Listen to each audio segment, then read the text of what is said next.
In the following clip you're about to watch, a man named Antonio is moving through the courtyard of an abandoned asylum at night, flashlight cutting through the dark, white-walled buildings, pressing in on either side, a bucket and broom sitting outside the entrance like whoever left them there didn't plan on coming back for them. What makes this different from a standard urban exploration video is the caption, "Antonio has been here before," which means this isn't someone stumbling into something unexpected, it's someone who already knows what this place feels like at night and chose to return anyway, and that distinction matters. He hesitates at the doorway, muttering to himself in Spanish, half talking himself in and half talking himself out before shifting into prayer, invoking the blood of Christ, commanding whatever is inside to stop before he's even seen anything yet, which tells you everything about what he was expecting to find in there. Watch. Puta, no, chicos, esto está demasiado cargado, loco. Está de... ¡Ala, qué verga! ¿Qué? Vaya, ala, no sé, entro. Me dan ganas de entrar, se los juro, porque quiero... Pero... Ok. Nosotros venimos para esto.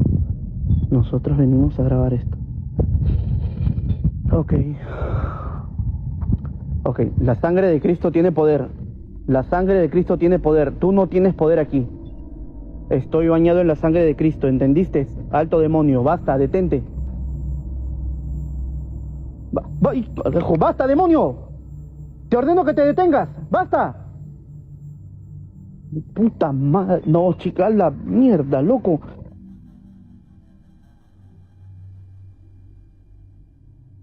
Tía, esa tía se está moviendo. Uy, no me jodas, no. No me jodas. No, por un momento pensé que había alguien ahí dentro.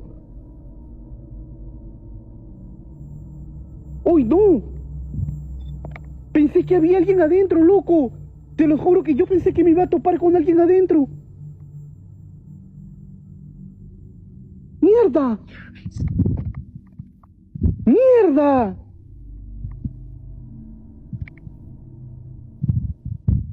The office chair just inside the doorway rolls backward several feet on its own, smooth, deliberate, covering real distance before stopping deep in the dark, and Antonio screams at it in Spanish, ordering it to stop. Then it rotates. No one is in that room. That movement isn't a drift, and it isn't an uneven floor. It moves with intention, and the timing is the detail most viewers can't get past, because the chair doesn't react while he's walking the path or standing in the courtyard. It moves in the exact window between the end of his prayer and the moment he steps through that doorway, as if whatever is in that room was listening to every word and waiting for him to finish. Abandoned asylums are considered some of the most residually saturated environments in paranormal research. Decades of fear and suffering absorbed into the architecture, compounding long after the building empties out. But residual energy doesn't respond to prayer, and that chair didn't drift, it waited. So what do you think? Was Antonio walking into a space thick with trapped energy, or did something in that asylum hear his prayer and decide to answer it?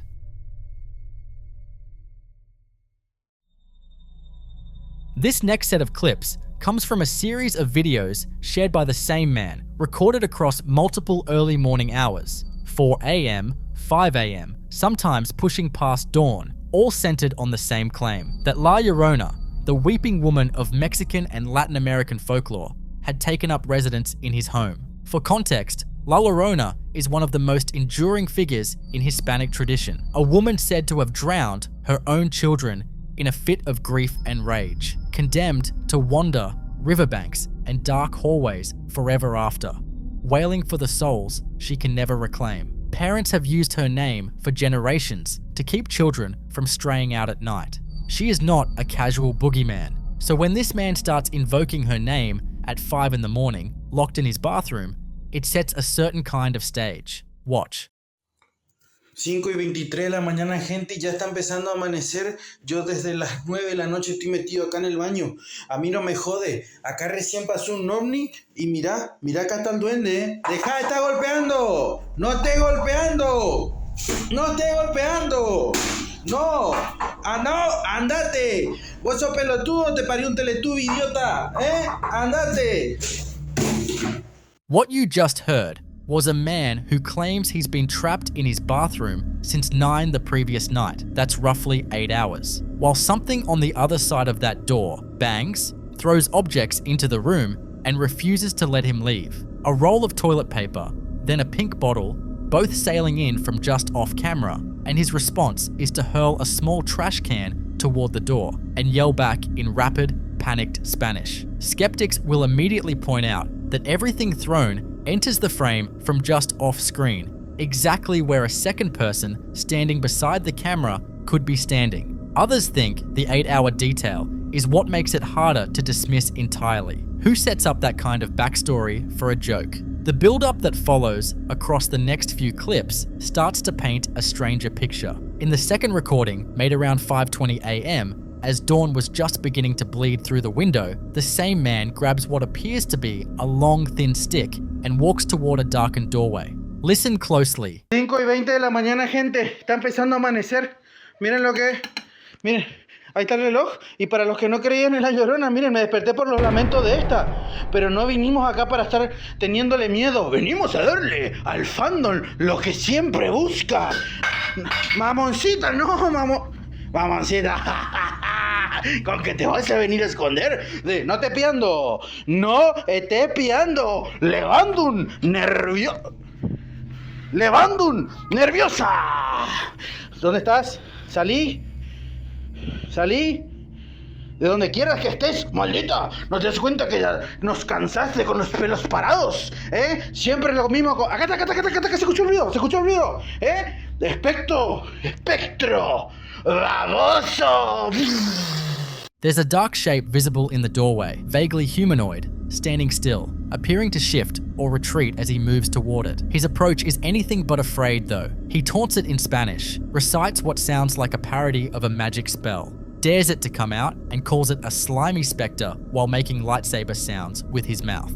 The comedic framing is deliberate, and it undercuts the eeriness of that figure in the doorway almost immediately. But here's the thing, the shape is there, and it does move. Whether that's a person, a shadow, or something else is genuinely difficult to say given the low light and shaky footage. By the third recording, made at 4:31 a.m. during a rainstorm, he's carrying a small wicker Christmas tree ornament and once again pointing his camera down a hallway toward a partially open door.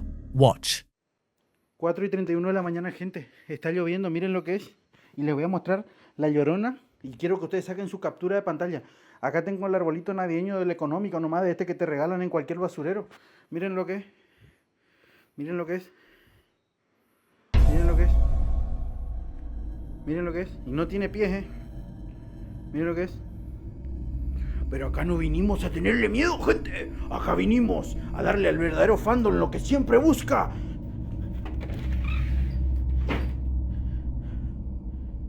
¿Dónde estás? ¿Por qué no salís? No, porque atrás de la puerta, puede esconderse atrás de la puerta. ¿Por qué no salís? ¿Por qué no salís? ¿Querés que te encanten los Jingle Bells? ¿Querés que te cante? Siempre lo mismo contigo, ¿no? Siempre apostando a que no te das, que sí, que te tengo miedo, ¿no? ¿Quieres asustar al próximo, digo, Tengo el arbolito económico del económico acá. ¿Por qué no sales?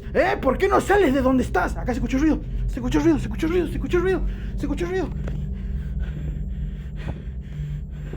¿Dónde estás? No te piando.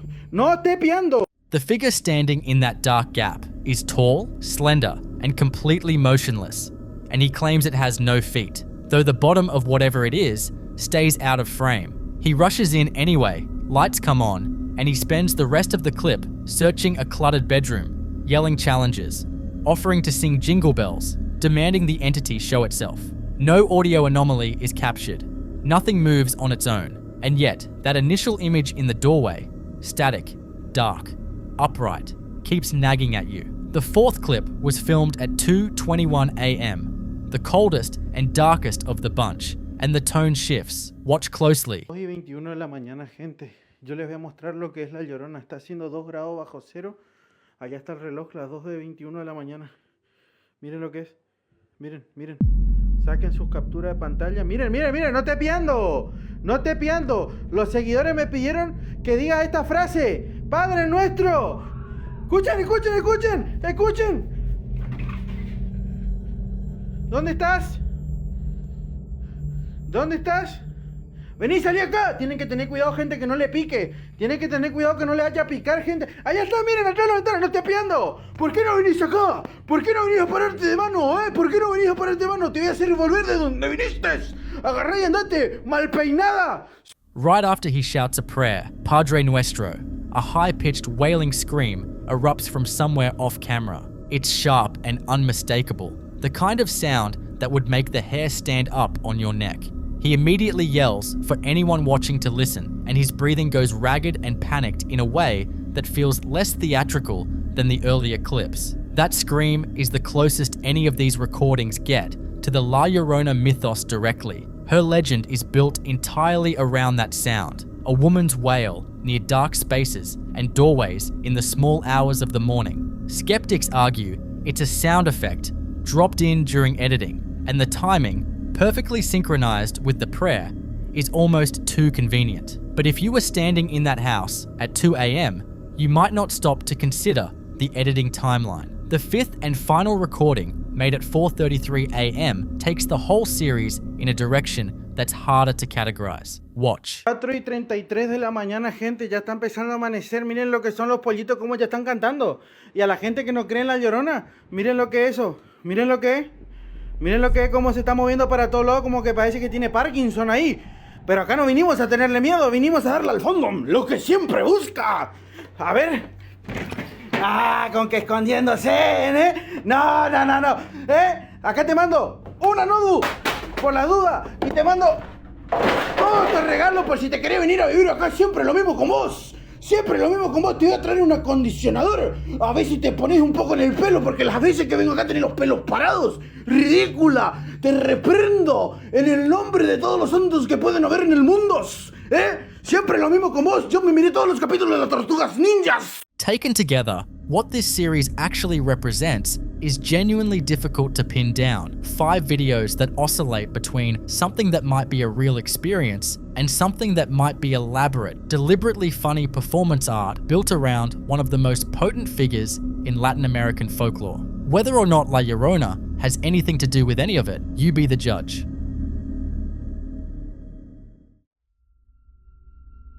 The following video was recorded inside an unfinished house during what appeared to be a routine walkthrough. A man moving through empty rooms, checking around corners, calling out into the silence the way most of us probably would if we felt like something was off. The house is under active construction, tools and paint cans scattered across the floors, new cabinets still waiting to be finished, a dark concrete staircase leading down into a basement that he approaches cautiously from the very first frame. He keeps calling out, "Hello? Anybody here?" Moving from room to room, his footsteps loud on the new woodlook flooring, the whole place feeling oddly tense despite being completely empty. Then something small happens first. A long piece of metal trim, balanced on the edge of the kitchen island, begins to slowly slide and drops to the floor with a soft thud, just enough to make him stop. He says, "What the heck is that?" and edges toward a bedroom doorway, still calling out. Watch.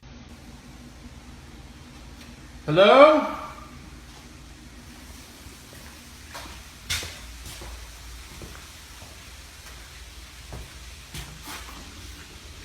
Hello?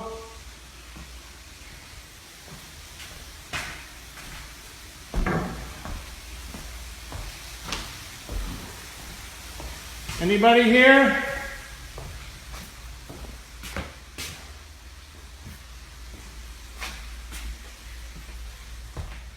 Hello?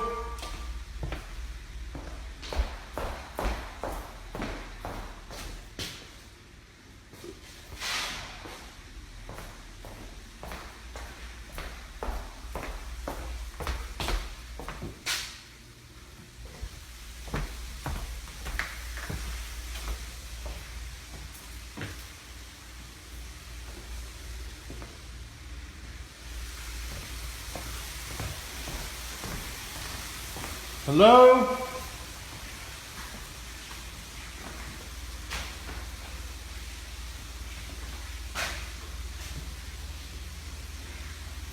The heck is that? Hello?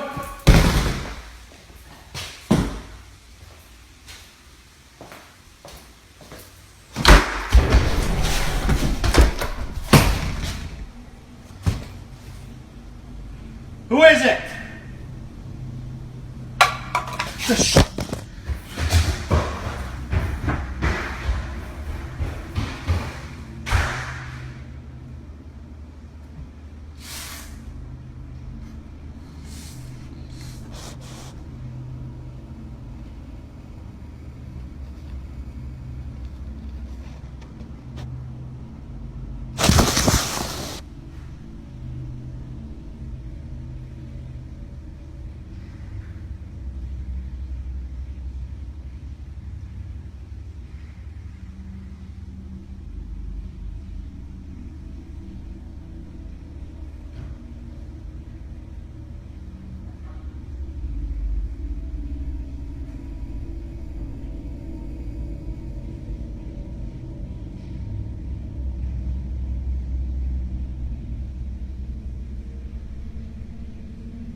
What follows is a sequence that's hard to process even on a second viewing. 2 loud, sharp bangs erupt from off camera. Then an interior hallway door slams shut with violent force. And not slowly, not drifting, but snapping shut as if something threw it. Seconds later, the basement door slams shut behind him. He shouts, "Who is it?" And then a metallic clanging sound starts from inside that now closed basement. He screams and runs, dropping the phone completely, leaving the camera on the floor pointing up at the ceiling. And then an enormous crash erupts from somewhere above, like something structural gave way or was thrown. The camera sits there alone for over a minute, and then something weird happens. The phone spins by itself. After a while, he comes back, out of breath and visibly shaken, to pick up his phone. Some viewers have argued the metal trim sliding was a natural event, precarious placement, vibration from footsteps, but the door slamming sequence is harder to dismiss. Poltergeist activity, according to many paranormal researchers, often follows exactly this kind of pattern. Not one event, but a rapid chain of them, as if something is escalating deliberately, pushing harder each time it's acknowledged. The second clip picks up somewhere similar in energy. At nighttime, in what appears to be a residential home, a man moves through the house with his phone, checking each room. A downstairs bedroom, a cluttered room, a laundry area, then down into a basement living space. You can hear a cough, a creak, the ambient quiet of a house at night. Then at 43 seconds, every light in the house goes out at once. Listen closely.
What he finds when he makes it back upstairs is what stops you cold. The refrigerator door is standing wide open. A wooden dining chair has been placed on top of the table. A framed picture on the wall is now hanging at a severe angle. And in the kitchen, a large knife is standing upright, blade stabbed down into a cutting board.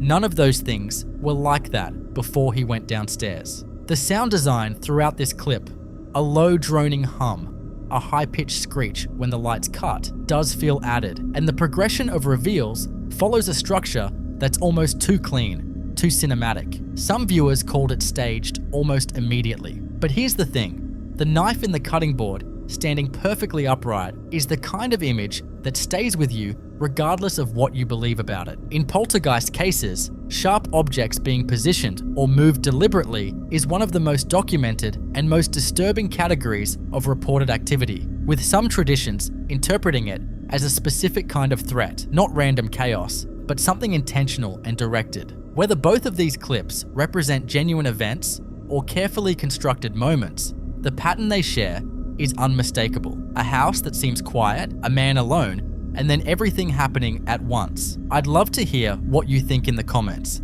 And if you're enjoying watching this video, like and subscribe. Because in both cases, whatever the explanation, neither man stuck around long enough to find out what came next. The following clip you're about to watch was captured by a family who believe that their house is haunted. And honestly, after seeing this, it's hard to blame them. After weeks of things going bump in the night, they decided to set up an infrared camera to see what was happening in the living room while they were out. They probably expected a door to drift or a shadow to pass by, but what they got instead was a full-on auditory assault.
Right in the middle of the quiet, empty house, there's this massive, booming bang that hits so hard it actually distorts the audio feed. It's not just a settling floorboard, it's a localized burst of energy. But the real hair on the back of your neck moment happens seconds later. As the echo fades, you can hear a clear, very human sounding shh. It's as if the entity is mocking the camera or telling the house to keep its mouth shut. Some eagle-eyed viewers even pointed out a faint sniffing sound right before the hush. To top it off, they later caught the sound of whistling and saw clothes on a rack moving by themselves. This isn't just a residual haunting, it's an entity that's fully aware it's being watched and seems to be getting a kick out of performing for the lens. The activity didn't remain a silent observer for long. It soon began to respond directly to the family's attempts at communication. In this next sequence, the mother and her children decide to test if the presence in their hallway is capable of following instructions, treating the encounter not with fear, but with a surprising level of curiosity.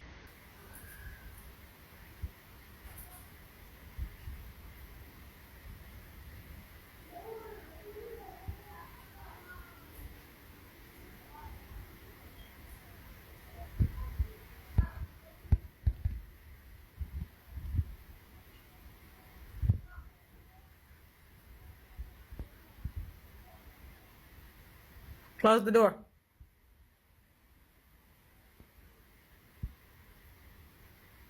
Can you close the door, please? What the fuck?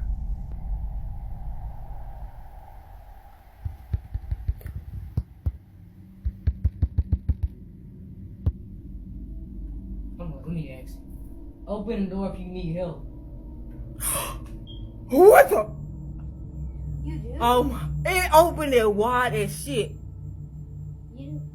Oh my god! Close the door if you need I help. swear to God, I put it on. Oh my! What is it doing? What the? Bro, no! Yes, I knew. Yes, I knew. Elgin, Daniel, please. do you see it? Elgin, No. can you please? It's closed all the way, bro. It's closed all the way. you- It's Open it all the way if you need help. This place haunted. oh my god. Close the door if you need help. Close the door. I'm getting scared. Oh, I'm getting so many girls. I'm finna cry, bro. Quit moving. Standing in the living room, they ask the entity to open the door if it needs help. Almost instantly, the heavy door at the end of the hall swings wide with a slow, purposeful motion. The interaction becomes even more startling when they ask it to close the door. The door doesn't just drift shut, it is pushed with enough force to fully engage the latch. You can clearly hear the mechanical click as the door locks back into place, a feat that would be impossible for a simple draft or a shifting foundation to accomplish. This level of precision indicates an intelligent entity with the ability to manipulate hardware and respond to verbal cues in real time. The family is left standing in a house where the doors act as a medium for dialogue, confirming that the shh from the previous night was just the beginning of a much more interactive haunting. It seems the entity isn't just living in the house, it's listening to every word they say. As the activity within the house intensified, the family began to suspect that the disturbances were not limited to the interior walls. Driven by the sound of inexplicable noises echoing from the darkness of their property, the father decided to extend his surveillance to the backyard, hoping to identify a natural cause for the unrest. What he discovered was a new, bizarre layer of the anomaly, one that seemed to possess a more organic, yet entirely unnatural form. Listen carefully and watch out for the orbs.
In the grainy night vision footage, what appears to be a large, bird-like creature is seen momentarily before the atmosphere is flooded with strange orbs of light. These aren't the typical dust motes or insects often dismissed in paranormal videos. These orbs possess a self-luminous quality and a level of intentionality in their movement that causes the camera's digital tracking system to visibly struggle. It frantically pans and zooms, unable to lock onto the rapidly shifting light sources that appear to be playing a game of hide and seek with the lens. The father noted that these visual anomalies are consistently accompanied by unusual, sharp sounds that seem to originate from the air itself. This expansion of the haunting suggests that whatever is interacting with the family isn't just claiming a room, it's claiming their entire environment. The presence is no longer just the thing in the hallway, it has become a pervasive shadow that covers every square inch of their lives, waiting for the cover of night to manifest its most bizarre and evasive forms. Throughout the documentation of these events, viewers consistently offered the same piece of advice: move. For most, the logical solution to a haunted house is to simply leave it behind and start fresh. Taking this suggestion to heart, the family uprooted their lives and settled into a completely different residence, hoping to find the peace that had been stolen from them in their previous home. However, in this next sequence, the true, terrifying nature of their situation is finally revealed. At exactly 3:00 a.m., in the absolute silence of their brand new home, the familiar sounds of the unknown returned with a vengeance.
Despite using software to strip away the white noise, the audio remains sharp, with the sounds of deliberate knocking and heavy objects falling from shelves in the distance. The father, audibly exhausted, addresses his audience with a chilling realization that changes everything. He confirms that this is his new house, yet the activity remains unchanged. This is the definitive moment the narrative shifts from a haunted house to a haunted family. In paranormal terminology, this is a person-centered haunting, where the entity is anchored not to a physical structure or historical site, but to the individuals themselves. Moving 1,000 miles away wouldn't make a difference. The shh and the shadows are traveling with them in the moving truck, making it clear that there is no geographic escape from what has chosen them. In the final and most conclusive piece of evidence, the father decides to confront the presence in their new kitchen, seeking a direct answer to the question that has been haunting them more than the entity itself. Sitting in the middle of a room that should be a sanctuary,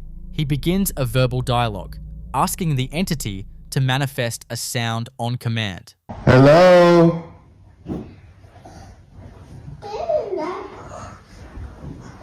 Can you make a noise? Can you make a loud noise?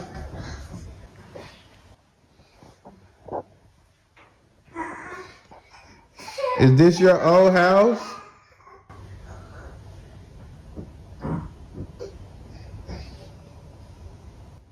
Have you been following us?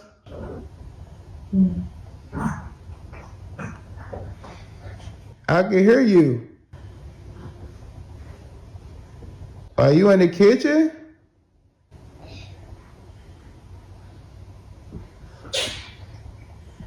Can you knock 2 times?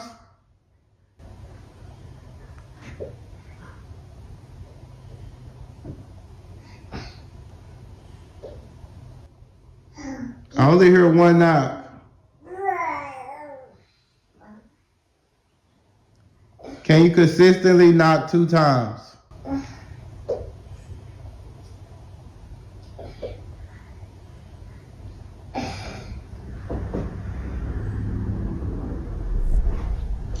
What is your name?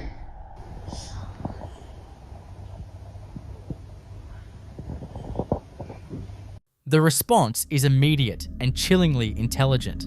Perhaps the most disturbing moment comes when he asks the entity directly if it followed them from their old house. The ensuing series of knocks feels like a sentient confirmation, a dark admission that the change of address was entirely in vain. This interaction removes any lingering hope that the family was simply dealing with a bad house. It confirms a person-centered attachment, a phenomenon where an entity is emotionally or energetically tethered to a specific individual or group. The family is now faced with the sobering reality that they aren't just living in a haunted environment, they are carrying the haunting with them. The doors may be new and the walls freshly painted, but the guest in their kitchen is the same shadow that drove them away from their last home. They have discovered that you can leave a building, but you cannot leave behind a presence that has decided you are its anchor. So what do you think? Is there any way to break a bond that transcends physical boundaries? Or are some attachments simply permanent? I'll let you come up with your own conclusions.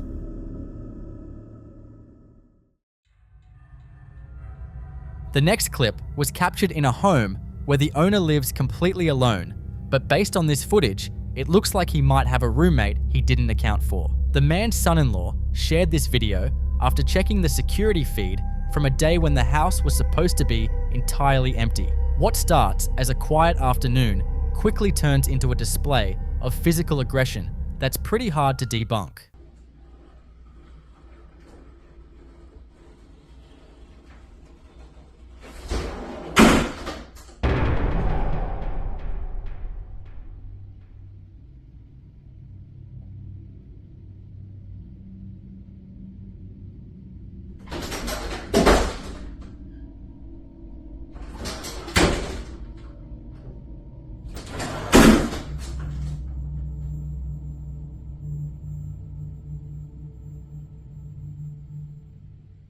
Right off the bat, you hear this heavy, shuffling sound, almost like someone is dragging a piece of furniture across the floor. Then, without warning, the double closet doors slam shut with enough force to make you jump. Now, here is where it gets scientifically weird. The family points out 2 major red flags. First, those doors don't have handles on the inside, and the closet is so packed with a washer and dryer that there is physically no room for a person to be standing in there to pull them shut. But the real nope moment happens right after the slam. You can see a light flickering from the gap in the doors. According to the owner, that light hasn't worked in years and isn't even plugged into a power source anymore. We see a lot of ghost videos, but when you combine a physical slam with a dead light bulb coming back to life, you're moving out of the realm of drafty houses and into something much more intentional. It's as if the entity wanted to make sure its presence was felt, heard, and seen all at once. Is this a classic case of an entity using a dead electronic as a battery to manifest? Or is the house itself just holding onto some aggressive energy?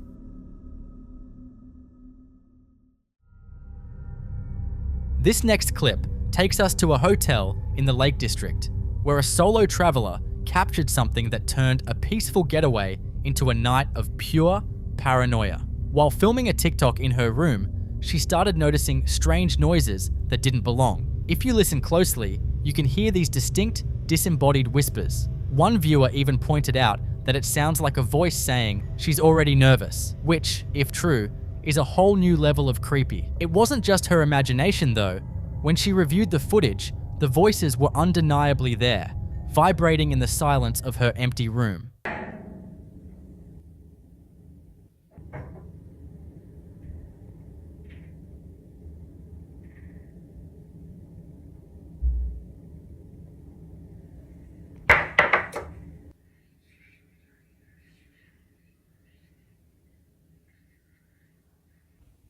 Hello? Oh, fucking hell. Hello?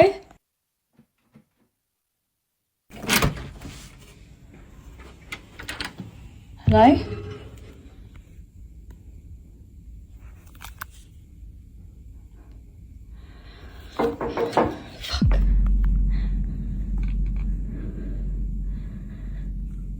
Now, here's where it gets interesting.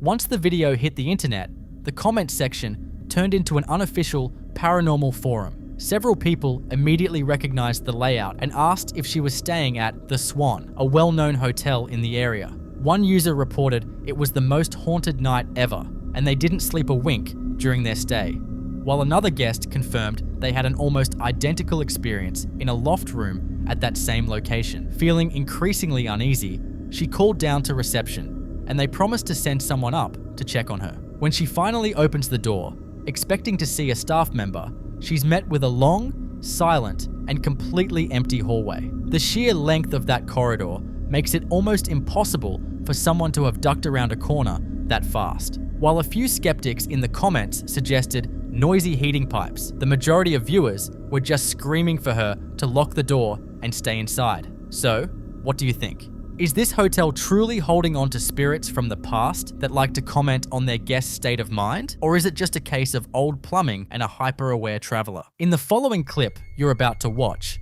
we see a terrifying example of a child interacting with something that an adult is completely blind to. A mother is just casually filming her little boy, Jensen, while he lines up his toy cars on the living room floor. It's a completely innocent, quiet moment, right up until a sudden noise echoes from the other side of the room. What makes this video so chilling isn't the sound itself, but Jensen's immediate, visceral reaction to it. According to his mum, he is not typically a cuddly or clingy kid, but the absolute second this happens, his survival instincts completely take over. Watch what happens when his mum starts asking him very specific questions about exactly what he is looking at.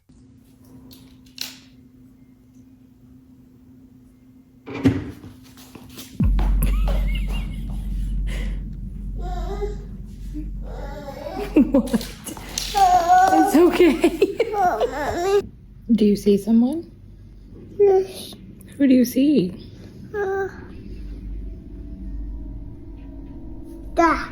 Who is it? Daddy. You see someone over there? What are they doing?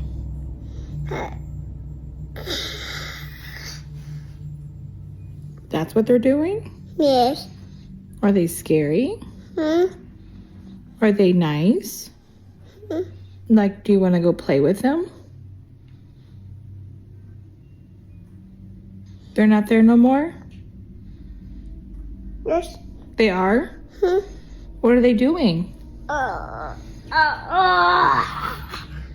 Is there still someone over there by your toys? Daddy. Is it a man? Or is it a lady? Daddy. A lady? It's a woman? Do you know her name? Da. What's her name? Da too. Oh, she's in the kitchen now? Oh, Hi. she's up high? Yes.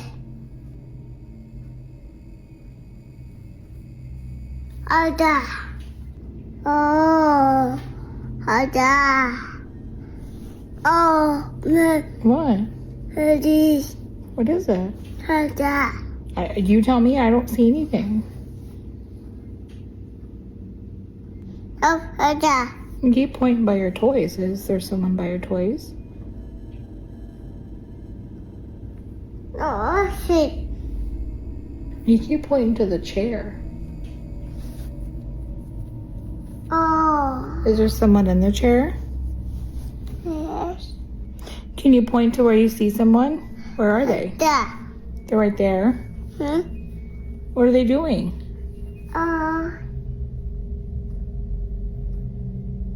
Da. I see. Da. The chair? Da. Over by your toys? Yes. Well, are they gone now? Did they go bye-bye? Da. Right there? Yes, I see. They're by the chair. Yes. Can you wave to them if you see them? Oh, Ada. Ada, Gary. Mommy. Yeah? Ada. I see. You see them? I see. Is it boy or girl? Good. A girl? Ada, go. You see the girl? Oh, Ada. Can you ask her name? A go. A girl. You see a girl? Does she make you happy or scared? Scared? I see. Ada. Yeah, you keep pointing to the chair. A go. A girl? Is she old? Like, is she maybe mommy's grandma? Ada. I go. A girl? I go. Ada. A girl sitting over there? I go. I see that. You see that? You see a girl? I go see. I see that. Go see. Oh. See. Did she wave to you? No, I see that. Is she nice? Let's Oh, she is nice. Where is she? bye. I know you're waving to the chair, but where is she behind? Like, can you look at her? Is she there? I don't see her, do you? Papa. Oh. Did she leave? No. No, she's still there. Let's. Where? I put you down and you go show me where she is. Go show me. Go by her. Ada. Can you go give her a high five? Nope. Why? High five. You don't want to? There is nothing more unsettling than a toddler casually describing a nightmare standing right in front of them. When she asks what the presence is doing, the terrifying face and sound he mimics to demonstrate is pure nightmare fuel. But the absolute scariest part of this footage is how he physically tracks the entity's movements in real time. He doesn't just stare at one dark corner. He points to the end of the living room, then tracks it moving into the kitchen, and finally points straight up to the ceiling. In paranormal research, an entity that defies gravity to crawl or hover on a ceiling is almost never classified as a standard human spirit. That kind of unnatural, spider-like movement is a classic hallmark of something much darker, often associated with demonic entities or crawlers. The fact that this entity is intentionally keeping itself hidden from the adults while actively showing itself to the toddler is a textbook isolation tactic. It knows the child's sensory filters are still wide open, and it is deliberately using that connection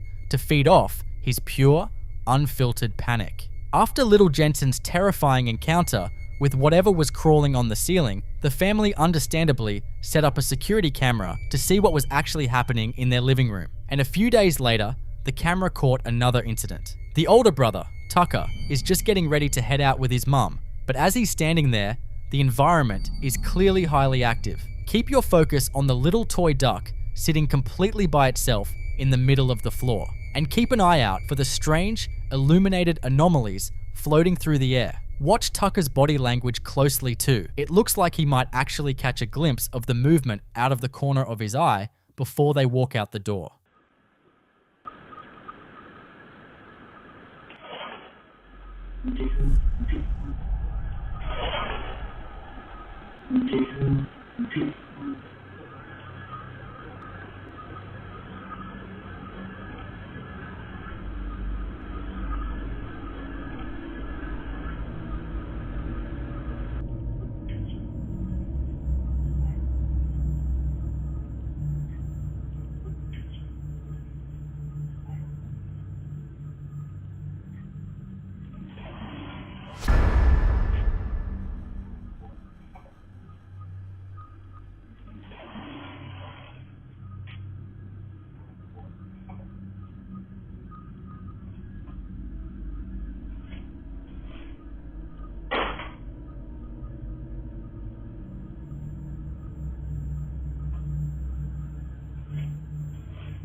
When you combine floating orbs with actual physical object manipulation, it completely changes the conversation. Skeptics love to quickly debunk orbs as just dust particles or bugs catching the infrared light of a security camera. But in paranormal research, when an orb is captured in the exact same frame as a heavy physical interaction, like a toy being dragged across the floor, investigators classify those spheres as concentrated balls of raw spiritual energy actively trying to manifest. The creepiest part of this footage is the timeline of the movement. The entity moves the duck slightly while Tucker is standing right there, almost like it's testing the waters to see if he notices. But the absolute second the front door closes and the house is completely empty, the toy is forcefully dragged even further to the right. It proves that whatever has attached itself to this family isn't just putting on a spooky show for an audience. It is physically occupying their space, and it has absolutely no problem playing with the kids' toys the moment they leave the room.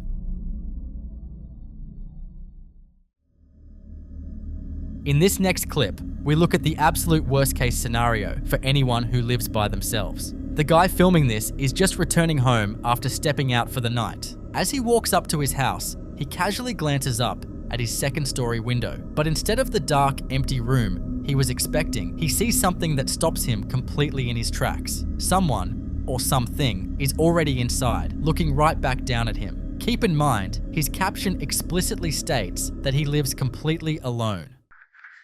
No mamen. Acabo de llegar del trabajo y vean lo que estoy viendo en la ventana. No mamen.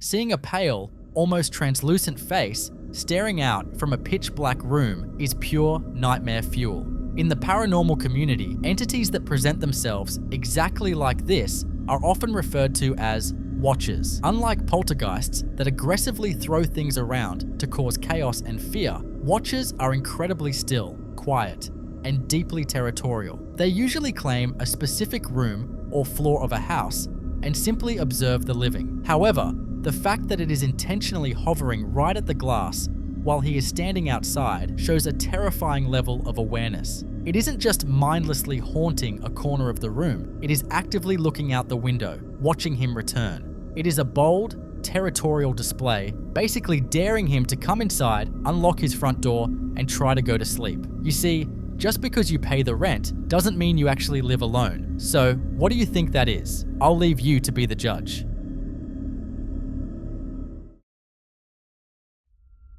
In this next clip, we tap into one of the most primal fears you can experience. You're home completely alone, locked in your bedroom, when someone starts knocking and calling your name in your mother's exact voice. The only problem, the first time this happened, she was actually on the phone with her real mum at that exact moment, who confirms she isn't anywhere near the house. When dealing with a mimic, the golden rule is to never respond and never open the door. But watch what happens when she refuses to answer and the entity decides it's completely tired of waiting in the hallway. Hey guys, I'm home alone and I'm getting ready for bed. Adrena! Mom? Are you home? Adrena! Are you there? Wait, I thought you weren't going to be home for another 30 minutes. What? Adrena!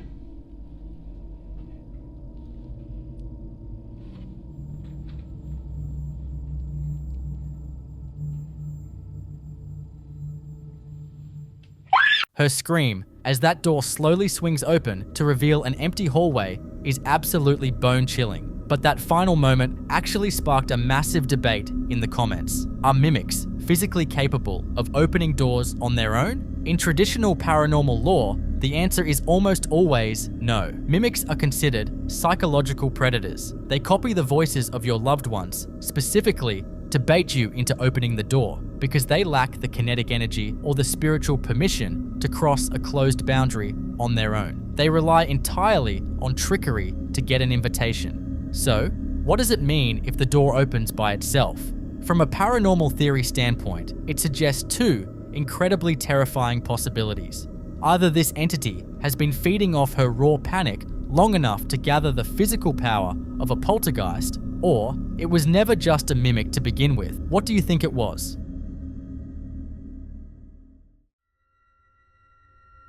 In this next clip, a man was walking through the Valley Plaza Mall late at night, long after the stores had closed and the crowds had gone home. It should be dead silent, but as he's walking past the dark storefronts and empty massage chairs, he hears something that immediately makes his blood run cold. The distinct, echoing sound of children laughing. So, he immediately pulls out his phone to document it and manages to capture the giggling on camera. But as he's trying to figure out where the sound is coming from, he notices something moving in the shadows down the hall. Keep your eyes on the dark kiosk counter in the distance and listen closely.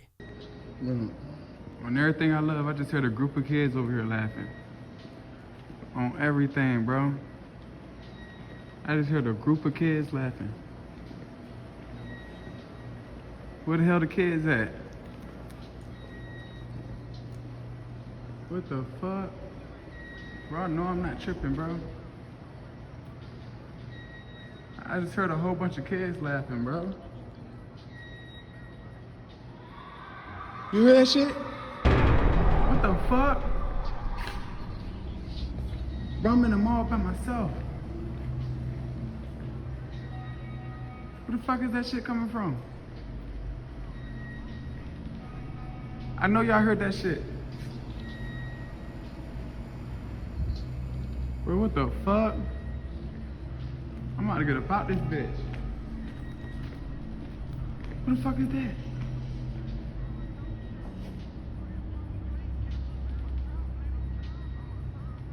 What the fuck is that? Staring right at me. Right there.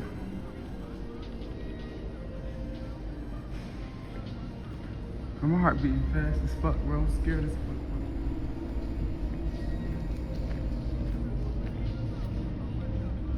There's a person right there in a red shirt right in front of me.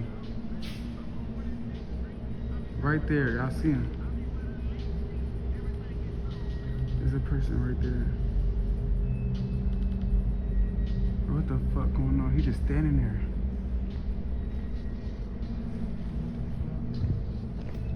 Look, he just standing there, bro.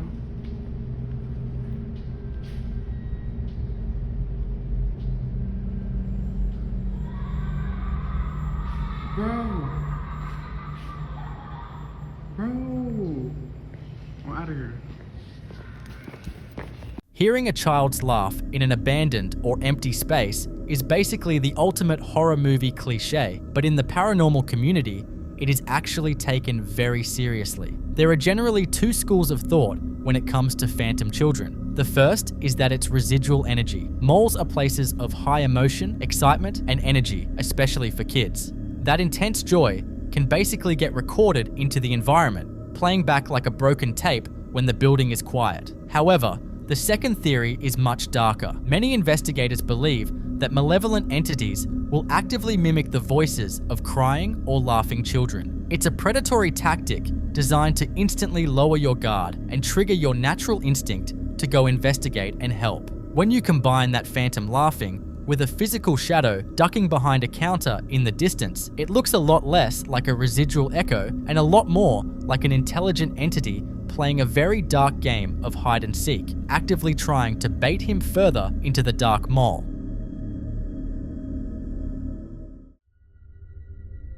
This next video was recorded by a father and daughter duo who were touring the historic streets of Galveston, Texas. Galveston is widely considered one of the most haunted cities in the United States, largely due to its tragic history with the Great Storm of 1900. For these two, ghost hunting is a shared passion, but they actually managed to capture their most compelling evidence without even realizing it. While they were filming the exterior of one of the city's famous Victorian-style houses, they missed the figure standing in the second-story window. It wasn't until they got home and rewatched the footage that they saw the pale shape looking back at them before it seemingly retreats into the darkness of the room.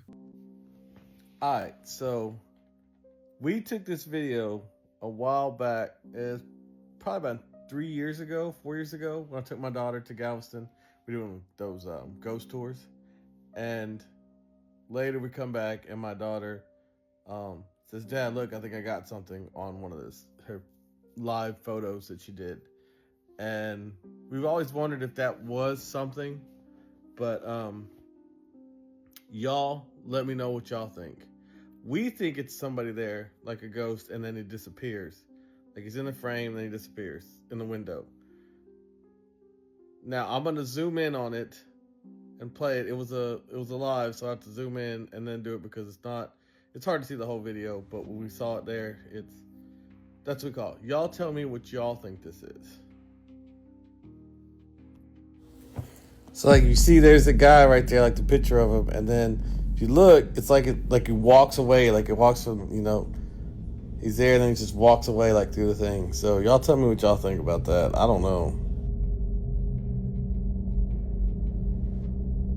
I know it's kind of hard to see on there, and I was trying to zoom in and zoom out and trying to get a closer look at it, but the first picture I put, it shows like it's still framing me up close, and it looks like a guy with like a hat with the white, looks like a figure in that window. It said I had to try to zoom in because it's a live video, so if you push it one way, you have to zoom on it just right so it follows it. But I don't know. What do y'all guys think? Do we get something? Do we not get something? Is it maybe something? Could it be a ghost? Could it not be a ghost? I wanted to research more on like that house because apparently there was a lot of stuff that went on in that house. If you've ever taken the tour in Galveston, one of them that goes by, we've taken a couple times just because me and my daughters, we love to go ghost hunting. But we've taken it a couple times. They showed us other pictures and stuff around there. Some other pictures other people have taken. But yeah, just let me know what y'all think. I mean, I talked to one of the tour guides that gave us the tour last time. I showed her that and she was like, yeah, I think that's something. So I don't know if she's saying that or what, but y'all tell me what y'all think. Galveston's haunted reputation comes from a massive amount of residual energy left behind by its turbulent past. These old houses are like sponges for spiritual activity, and sightings of figures in white are incredibly common in this area. Often, these are believed to be the spirits of former residents who are still tethered to their family homes, repeating their daily routines in a loop. However, the way this figure moves is what has paranormal investigators talking. A residual haunting usually doesn't react to the living. It just plays like a movie on a loop. But this figure appears to notice the camera and immediately moves away, which suggests an intelligent entity. It knew it was being watched and chose to disappear back into the shadows of the house. What do you think that was? Was that a spirit of old Galveston watching from the shadows? Or is it just a trick of the light? I'll leave you to be the judge. The following video you're about to watch was taken off the security camera of a daycare, and what happens on this day was a visceral display of a child's instinctive fear that has since left the staff questioning the safety of their space. Children are often dismissed for having overactive imaginations, but the reaction of the young boy in this footage suggests he was responding to a very real threat. As he plays alone in the back room, he suddenly bolts toward the main area, his screams indicating a level of terror that goes beyond a simple jump scare. His guardian immediately rushes in to find the source of the disturbance, but the room appears empty. While she's there, the entity makes its presence undeniably known in the area where the kids are playing.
Who got the cover? Maybe it was just air. Yeah, what was it done? I could have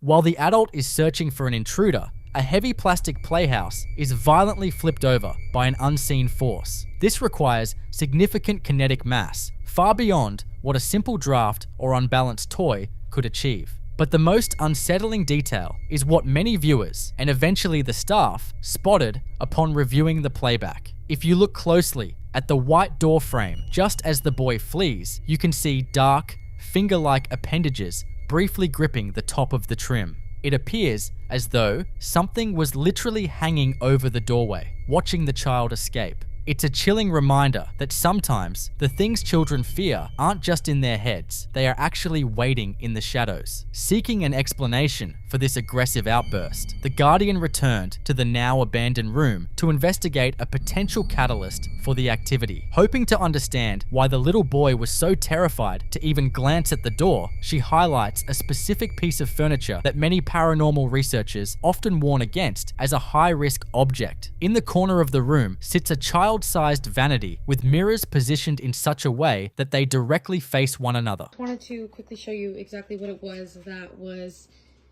scaring the little kid that my mom was watching. So pretty much, so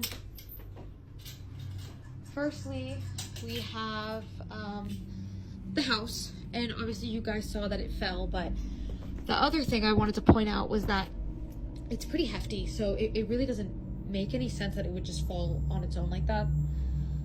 So that's just something I wanted to point out. And this is the room.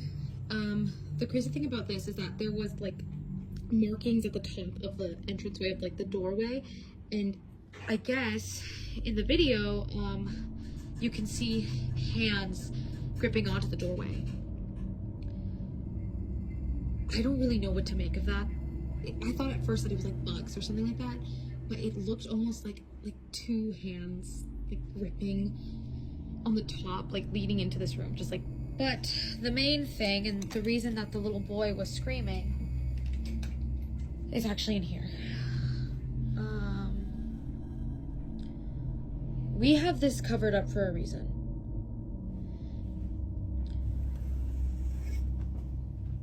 Apparently, the little boy told my mom that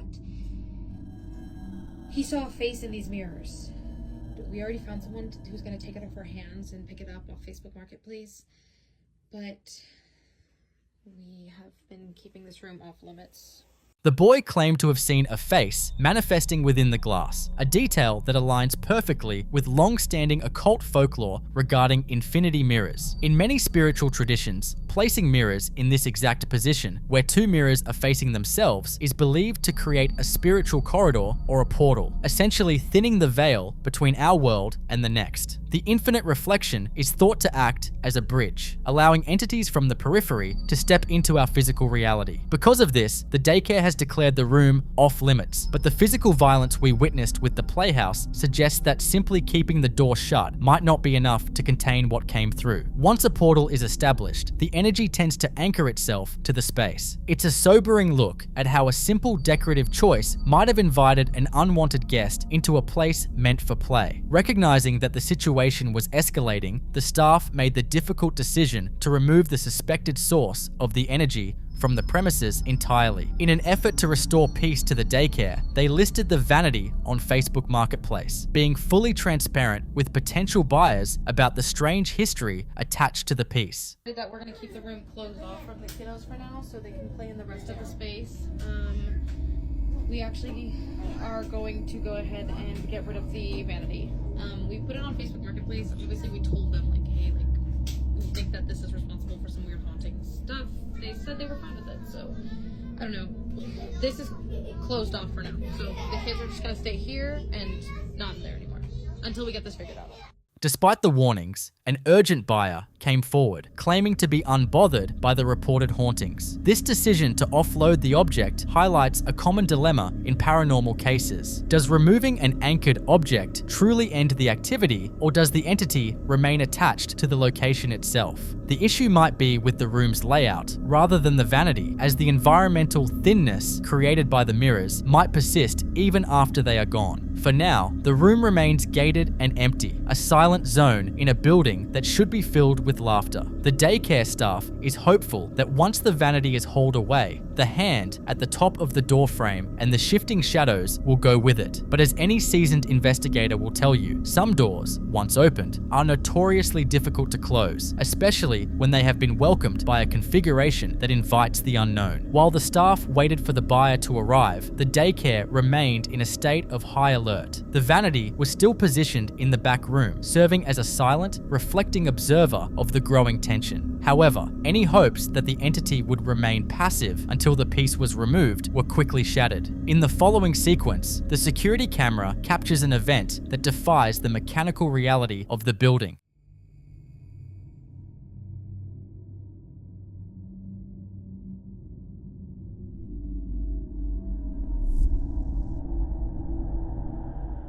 The door leading into the restricted room, which had been firmly latched shut to keep the children out, begins to swing open with a slow, deliberate motion. There are no drafts in the building strong enough to disengage a physical latch, yet the door moves as if pushed by a steady, invisible hand. The fact that the vanity remained in the room during this manifestation suggests a defensive posture from the entity, as if it were asserting its claim over the space before its anchor could be taken away. This kind of interaction is frequently reported in homes where a haunted object is about to be removed. The activity often spikes in intensity, becoming more overt and aggressive. It's as though the presence is no longer content with subtle hints and has moved into a phase of direct physical defiance, making it clear that it won't be ignored. As the tension continued to mount, the staff decided to use a common piece of children's equipment to monitor the room from a distance. One walkie-talkie was left in the back room alongside the vanity, while the other remained with the staff in the main daycare area.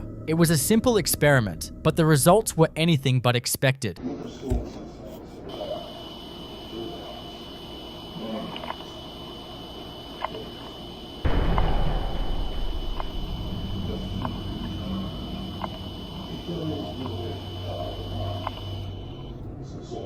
Through the static of the walkie-talkie, a series of rhythmic, deliberate sounds began to emerge. These weren't just the random pops of interference. They sounded remarkably like heavy, measured footsteps, or perhaps a persistent tapping on a wooden surface. The regularity of the noise suggests a sentient source, something pacing the restricted room while the door remained shut. In paranormal investigations, this is a classic manifestation of an entity using communication devices to bridge the gap between the unseen and the audible. Since the other walkie-talkie was directly in the presence of the portal mirrors, it's theorized that the device was acting as a microphone for the activity occurring in that thinned reality. There's a specific irony in using such a brightly colored, cheerful toy to capture something so ominous. It reinforces the idea that this presence has fully integrated itself into the daycare's environment, utilizing whatever objects are at its disposal to signal its existence. The final confirmation of the room's energy came through a physical sweep. The Guardian carried the walkie-talkie through the daycare to determine if the interference was widespread or localized. As she moves between the main hallway and the threshold of the restricted room, the difference in auditory feedback is startling.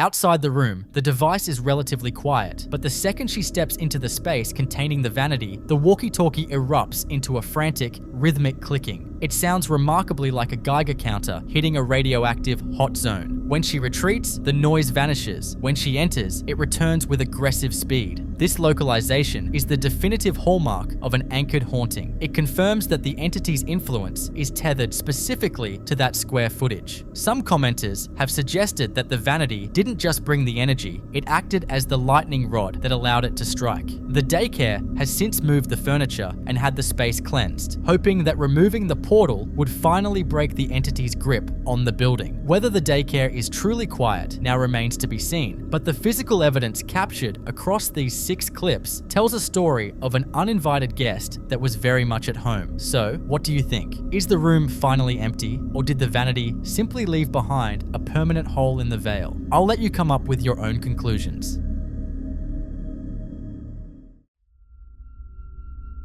In this next clip, a routine night of monitoring a sleeping child turns into a parent's worst nightmare. Many families use nursery cameras for peace of mind, but for this household, the technology captured a physical interaction that defies a rational explanation. As the child sleeps soundly in their crib, pay close attention to the white charging cord and controller hanging off the edge of the nearby furniture.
From the deep shadows beneath the crib, a small, pale, hand-like manifestation reaches out and distinctly grips the cord, pulling it downward with deliberate force. The child instantly stirs, as if sensing a presence in the immediate vicinity. In paranormal research, these partial manifestations are particularly chilling because they suggest an entity that has gathered enough energy to form physical appendages. The shape of the hand appears small, leading some to speculate it could be a child's spirit, but the aggressive nature of the movement has others fearing a more opportunistic presence. It is a stark reminder that even in the supposed safety of a nursery, we may not be as alone as we think. The activity in the home didn't stop with subtle tugs on a wire. The next day, the homeowners decided to take a more proactive approach after a series of unexplained events left them feeling uneasy in their own space. They set up an infrared camera to monitor the main living area while the entire family was out of the house, hoping to catch a glimpse of whatever was causing the disturbances. What they captured instead was an auditory assault that suggests an intelligent and seemingly territorial presence.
Amidst the normal background noise of the empty house, the silence is suddenly shattered by a massive, booming bang that sounds as if it's coming from right next to the camera lens. The force of the sound is so intense, it causes a visible distortion in the audio feed. But the most chilling part happens just seconds later. As the echoes of the bang fade, a clear, deliberate, and very human-sounding shh is heard, as if the entity is mocking the recording device, or perhaps hushing the house itself. Later in the same recording, the homeowners also captured the distinct sound of whistling and witnessed clothing hanging on a rack, moving on its own. This combination of physical manipulation and vocal mimicry is a hallmark of a high-energy haunting, where the entity is no longer hiding but actively engaging with the environment. For these residents, the shh was the final straw, a direct sign that whatever is in their home knows they are watching. Is this a spirit asserting its dominance over the home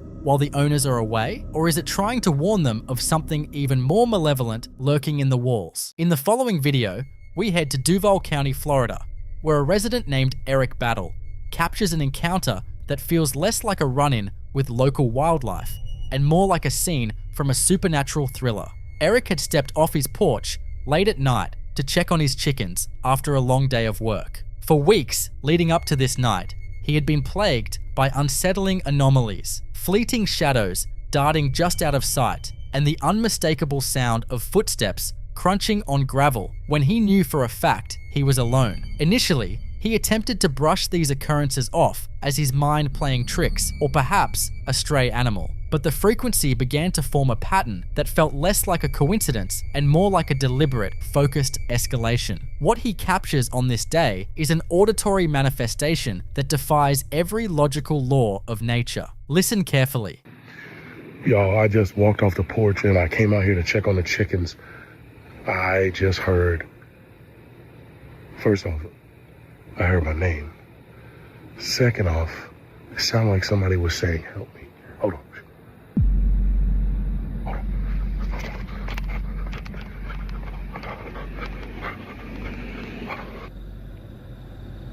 Hey. Help. I need help. Eric, can you help me?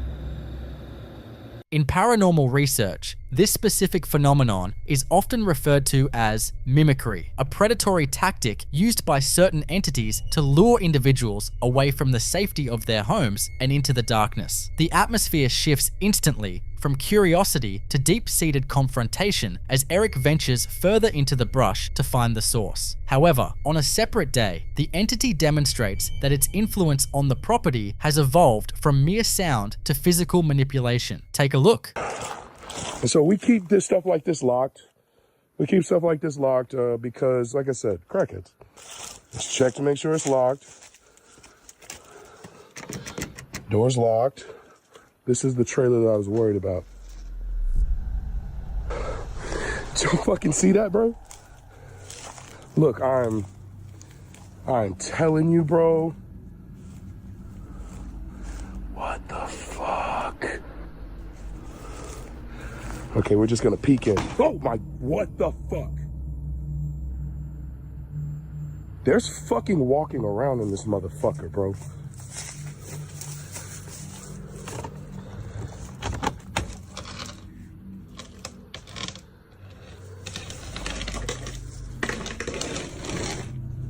Hello? Guess we're gonna have to climb in this motherfucker. Probably should have brought my gun. Hello? Fuck! Y'all fucking heard that shit. Hold on, man. It's happening all around me right now. Like it's the worst that it's ever been.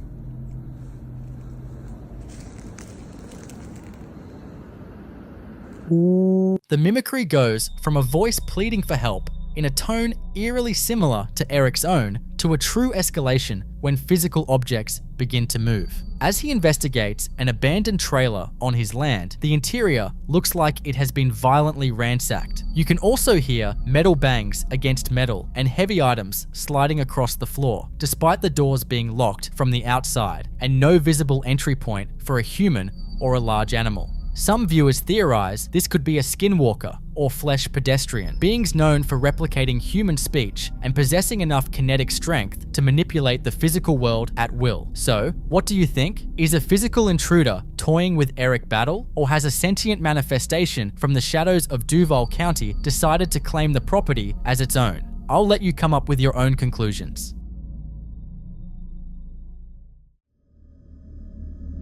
This next clip comes with a story that starts the way most of these do, with a parent who didn't initially believe their child and a CCTV playback that changed everything. The setting is a standard family bedroom where a couple and their 2 children had settled in for the night, all sharing the same bed. It was intended to be an ordinary, comfortable night, but the footage recorded in the dark reveals an interaction that is difficult to process.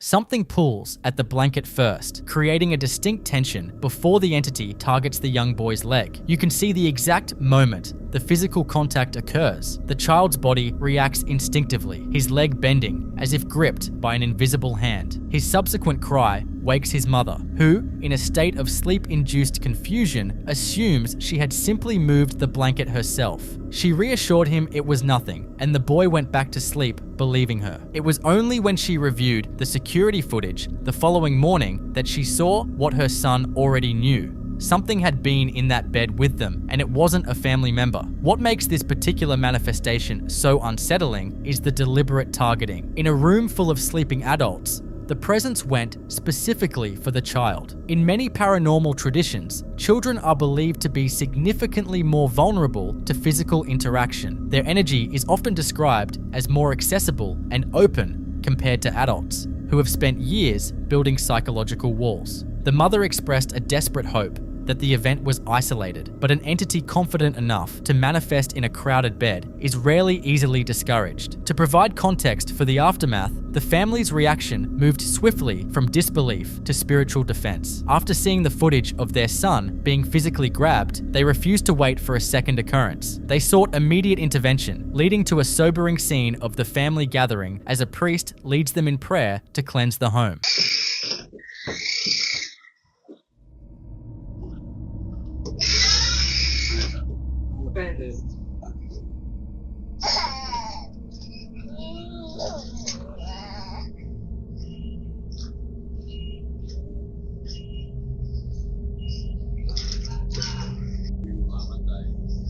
Sumainyo ang Panginoon, palagi makapangyarihan Diyos, Ama, Anak, Espiritu Santo.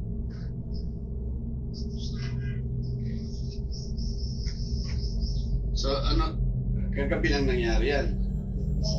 Isang araw ko, madaling araw.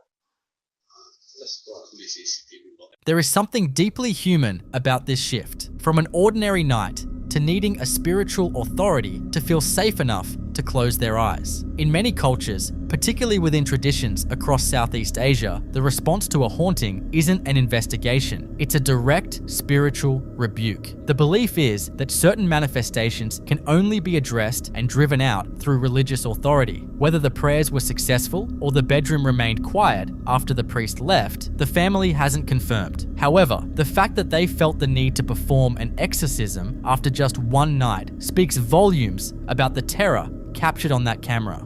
If you caught an unseen force grabbing your child on camera, would you rely on logic to explain it away? Or would you be the first to call for outside help?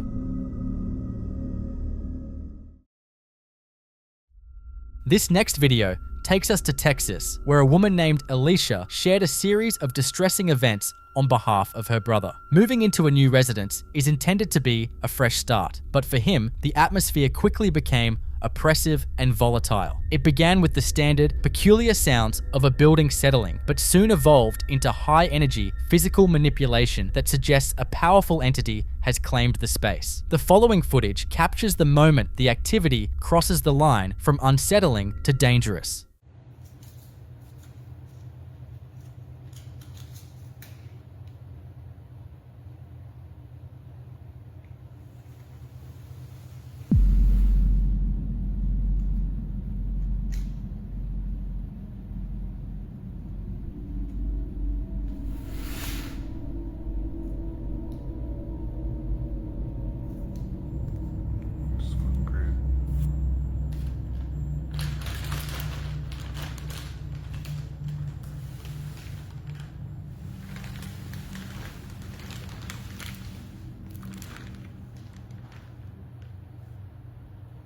What we see here is a manifestation of significant kinetic energy. A heavy wooden dresser is shoved across the floor, and more bafflingly, the entire bed is jolted with enough force to slide it away from the wall. If you look closely at the mattress, there appear to be localized indentations, as if an invisible weight is pressing down or stepping across the surface. This suggests that whatever is in the room possesses a physical presence or a unique way to exert mass onto our environment. In paranormal research, this is often categorized as a high-level poltergeist, where an anomaly gathers enough ambient energy to move large, heavy objects. The entity's aggression didn't stop with simple movement. Following that particularly violent night, the room was left in a state of total disarray, with belongings scattered as if a physical intruder had ransacked the place. To provide context for the escalation, the brother recorded himself returning to the room to attempt to clean up the wreckage, though the atmosphere remained heavy and charged. Take a look.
There is a school of thought in the paranormal world that suggests confronting such entities with aggression, specifically shouting or cursing, can effectively end a haunting. The theory is that by demonstrating a total lack of fear, you remove the emotional fuel the manifestation needs to interact with the physical world. If the entity is feeding on anxiety, an assertive, angry response might break its cycle of influence. However, given the sheer physical power required to move a bed, others argue that this might only provoke a more violent response from a territorial presence. In cases this intense, many believe that simple household cleansing like sage or holy water may be insufficient, and that a professional investigator or spiritual authority is required to properly address the inexplicable energy. Was this a poltergeist hitting its peak energy, or something more malevolent asserting its ownership over the new tenant? I'll let you come up with your own conclusions.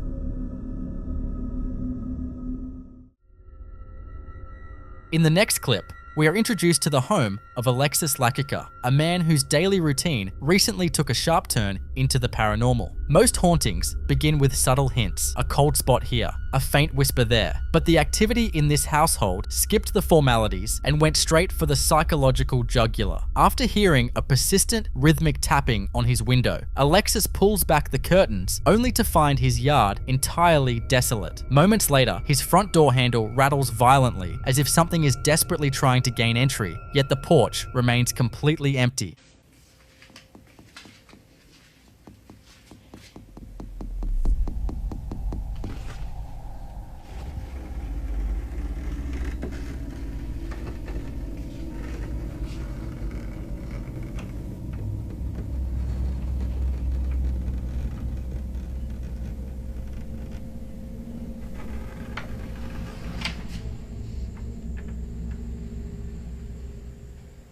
In the world of paranormal research, this is often interpreted as an entity testing the locks, gauging the resident's fear level to see if it has enough energetic fuel to manifest more aggressively. But the most chilling escalation occurred several nights later at exactly 12:55 a.m. when the silence of the house was shattered by a mechanical performance. Alexis was drawn into his living room by the sound of electronic music and disjointed phrases emanating from the darkness. Watch closely.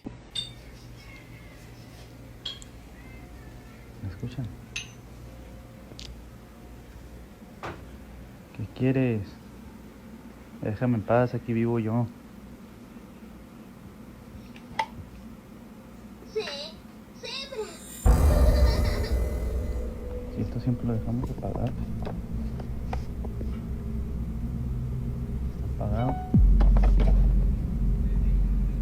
Sitting on a chair was a children's zebra toy performing its preset songs, despite the fact that the power switch was clearly flipped to the off position. This isn't just a simple battery fluke, it's a direct manipulation of the device's internal circuitry. As he tries to process the toy's behavior, a nearby electronic keyboard joins the performance on its own while no one is at the keys. This multi-layered activity suggests an entity that has moved past the testing phase and is now exerting physical control over the environment. Many researchers believe that spirits find modern electronics easier to trigger because they can siphon ambient electrical energy to produce a physical result with minimal effort. It is a calculated move designed to ensure the entity remains the center of attention. Alexis is left standing in a dark room, surrounded by off devices that seem to have developed a sentient mind of their own. If you walked into your living room at midnight to find your off toys throwing a concert, would you try to debunk the wiring, or would you be packing a bag before the second verse? In this next clip,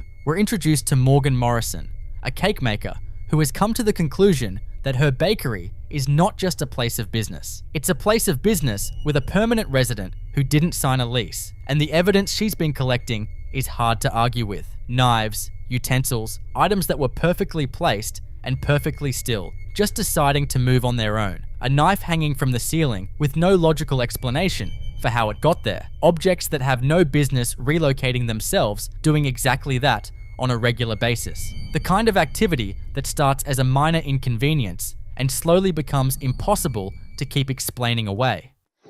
Hello guys. I did not think that I was going to blow up on ghost talk during work on a Friday morning.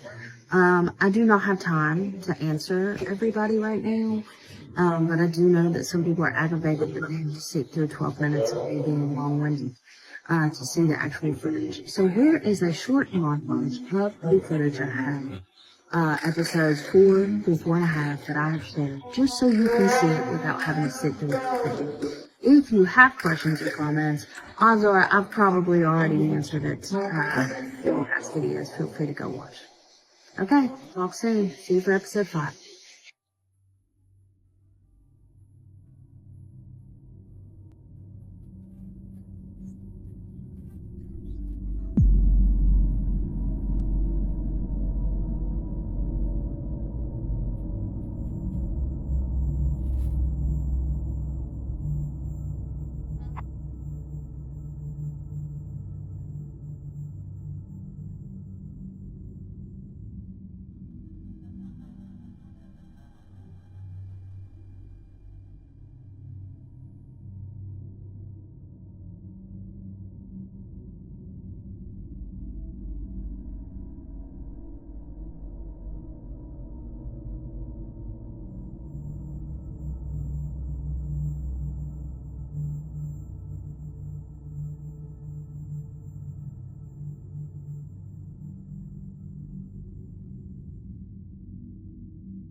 In paranormal research, a commercial space like a bakery, a location with high daily foot traffic, emotional energy, and decades of human activity baked into its walls, is exactly the kind of environment where a presence can establish itself and grow comfortable over time, feeding off the constant cycle of people coming and going without ever having to reveal itself fully. Now Morgan, being the kind of person who leans into things rather than away from them, has named the entity. His name is Harry, and Harry, as it turns out, has opinions. One day, Morgan and her friend had been in the bakery with a ghost detection app running, and whatever Harry picked up on that day was enough to send both of them sprinting out of the building and straight into the car. I'm gonna kill you. I'm gonna kill you right now. I'm gonna kill you because this dumb you made me cry. This dumb downloaded the ghost app on her phone, and it is out there in the lobby on charge going off right now. It has not been open. The app is not open. I don't know what to do. I'm not going out there. I'm leaving your ass, Courtney. I can't believe you did this. I cannot believe you downloaded that. Just stop. What do we do? I don't. Where's your phone? Where's your phone on charge? It's on charge on my pad. You want me to walk out there right now? Oh God! Just hold on. I'm not ready. I'm not ready. Do y'all hear it beeping? God, I hope they can hear it beeping.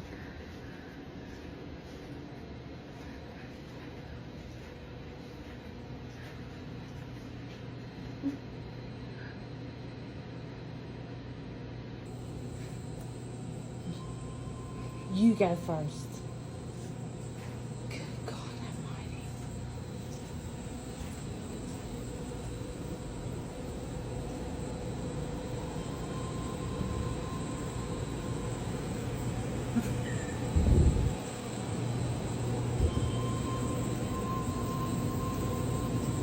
Courtney, mean. It just said mean. Get out of here. Get out. Jesus. Now, ghost detection apps are one of the most debated tools in the paranormal space, with skeptics arguing they're nothing more than random word generators designed to produce spooky results on demand, and believers pointing to the sheer specificity of certain responses as evidence that something more is going on. But here's what makes this one worth taking seriously. The word didn't come in a vacuum. It came after a sustained period of physical activity in that bakery, and it arrived as a single, direct, unambiguous word with no filler around it. And the comment section was immediately divided on what that word actually meant. Half the viewers took it at face value, Harry announcing his own temperament, a warning of sorts. The other half had a completely different read, that Harry wasn't describing himself at all, but reacting to being recorded, calling them out for treating him like a spectacle. Which in paranormal theory actually tracks. Intelligent entities that have occupied a space for a long time can develop a strong sense of territorial privacy, and being filmed without consent, so to speak, could absolutely provoke exactly that kind of single word response. But whether Harry is mean or simply misunderstood,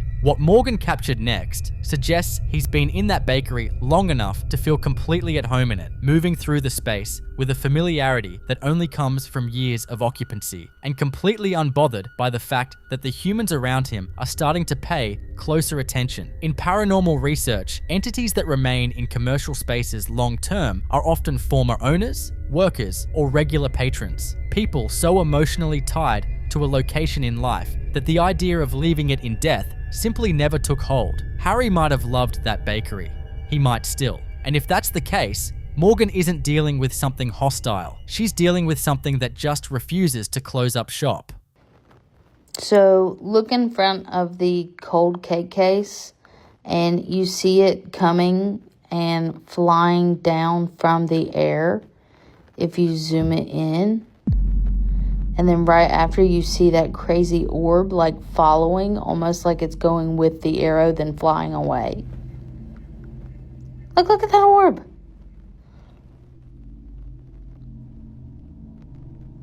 Little spicy thing. So yeah, That's kind of Harry's MO. He likes to make things appear from nowhere, and he loves throwing things.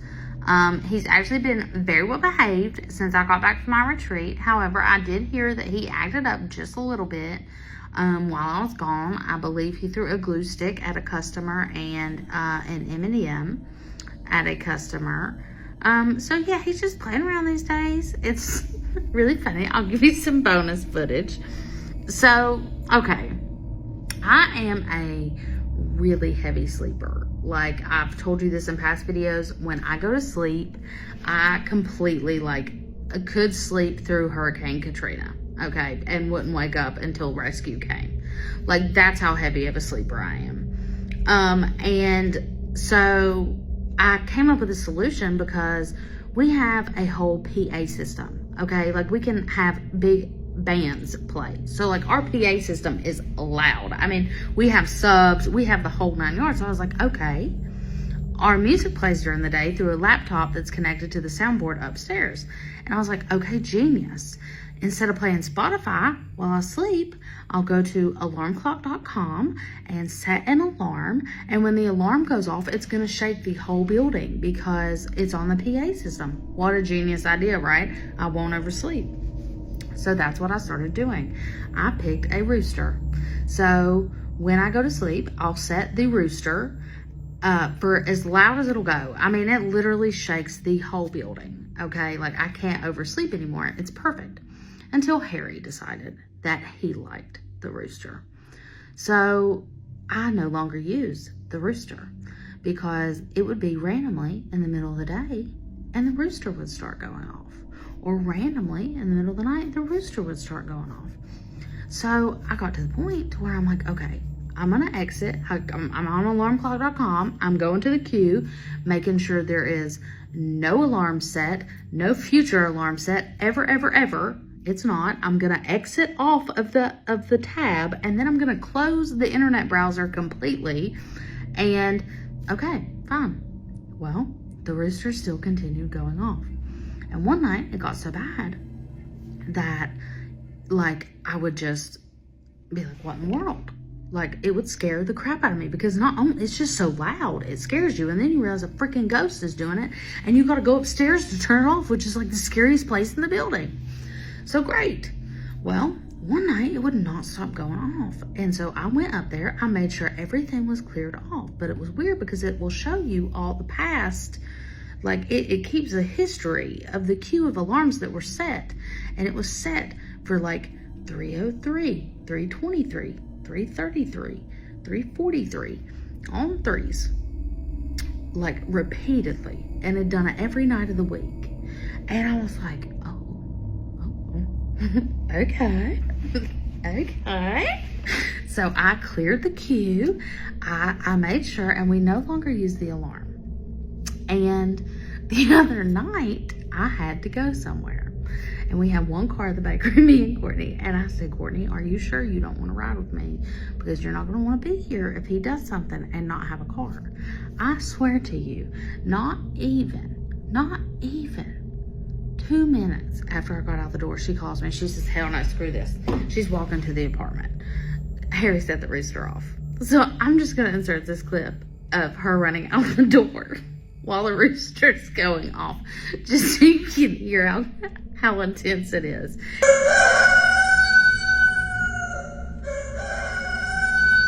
And it's just crazy because the internet browser is not even open. Like, he would have to open the internet browser. He'd have to type in alarmclock.com and set the alarm because it doesn't, like, it's not open. And it's so funny because she just left. She left it running. She wasn't going upstairs to turn it off. And by the time I got back and I picked her up so we could go back, I fully expected the rooster to still be going off because it doesn't stop. Like, it keeps going. It'll go for hours if you don't turn it off. It was off. It wasn't on. And alarmclock.com wasn't open. What are you going to do? And then things get even harder to explain. On a completely separate day, Morgan is on the phone taking a cake order, just a normal business call, nothing unusual in the air, when a beeping starts coming from her friend's phone. The exact same alert sound from the ghost detection app, except the app had been deleted. It was gone, uninstalled, no longer on the device, and yet the sound was coming through clearly enough to interrupt the entire room. She heads upstairs to investigate, and that's when she hears it. A voice. Faint but present. Something that sounds like it could be Gabby or Harry, or something that has decided that being deleted from a phone is not the same thing as being asked to leave.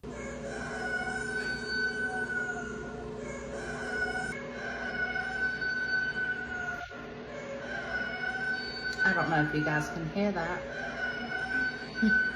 That's the rooster going off while I'm pooping. I hate it here. I hate it here. We get here. We just got here. And we were just sitting in here talking about how heavy it feels in here. And he has a new spiderweb plate obsession. I hate it here. He put the damn rooster off. Almost like a haha, yeah, you got something. So anyway, I'm gonna be brave. Okay, I'm getting off the toilet. He's not messing with my day. He's not messing with my day today. I'll insert the footage here.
So it said there was an alarm set for 6:15. And then it had all these alarms set. I have not recently used this. I have not used this alarm system in months. So you guys are my witness, and I'm going to sit here and exit every single one of these off. There's no alarm sets for the future. None. I'm going to go up here. I'm going to exit this tab. And that exited it off. I'm going to open this back up. And it's on Google.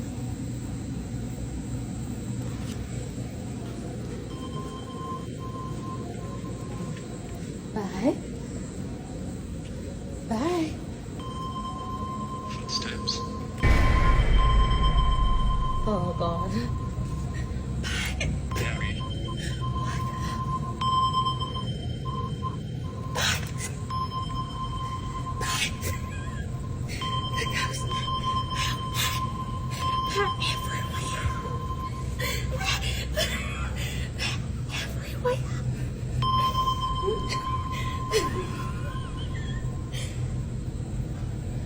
Somebody go home. There's red dots all around you. You need to get up now. Get up. I've got somebody on hold right outside the gate corner. So I don't know if you guys noticed this, but the second I walk up there, it says footsteps, like it hears me coming. And then there's just red dots everywhere, which means there's a really strong presence or something. And I was like, Courtney, wake up. Wake up. So then I'm like, oh God, like I've got somebody on hold. And so I'm like, Courtney, like just record it, see what happens, and let me finish taking this cake order. I'll insert this footage. What did he just say? I was down there taking the cake order and I heard beep, beep. And I was like, excuse me, ma'am, I have to put you on hold. He's been talking and saying all kinds of words. You're gonna have to go back and look, but I gotta finish taking this cake order. You gotta get up. You gotta come downstairs now.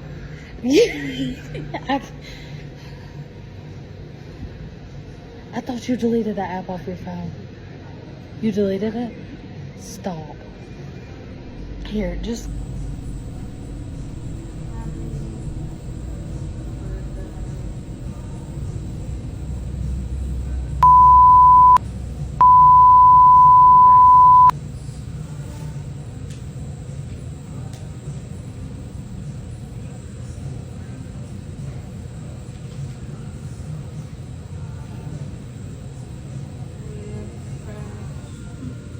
Okay, so you're just giving us free reign here.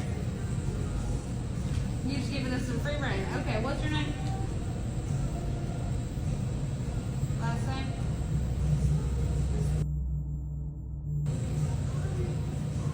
Okay, and what's your phone number? Okay,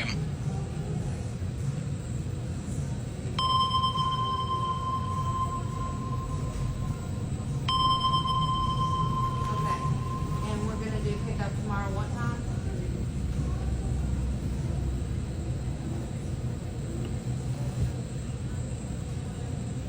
Stay.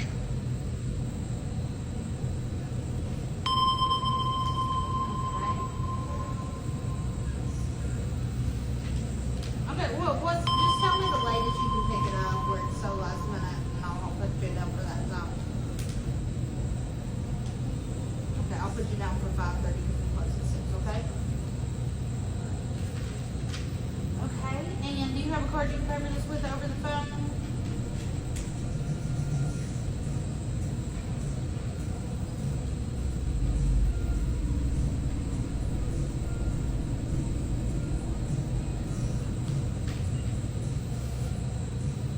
In paranormal research, entities that are capable of producing sound through devices that are powered off, disconnected, or in this case, completely uninstalled, are operating at a level of energy that goes well beyond basic environmental manipulation. It suggests a presence that has genuinely embedded itself into the space and possibly into the people within it, deeply enough that removing an app is about as effective as closing a window to keep the wind out. Harry, or whatever is in that bakery, is not going anywhere. So what do you think? Is this a former soul who loved that bakery too much to ever walk away from it? Or has Morgan been charmed into a false sense of comfort by something that is a lot less friendly than it's letting on? In the following clip, we're looking at a discovery that feels like the opening scene of a Hollywood horror movie, but for this hiker, the terror was all too real. This woman was trekking deep into a dense, isolated patch of woods when she stumbled upon a discarded,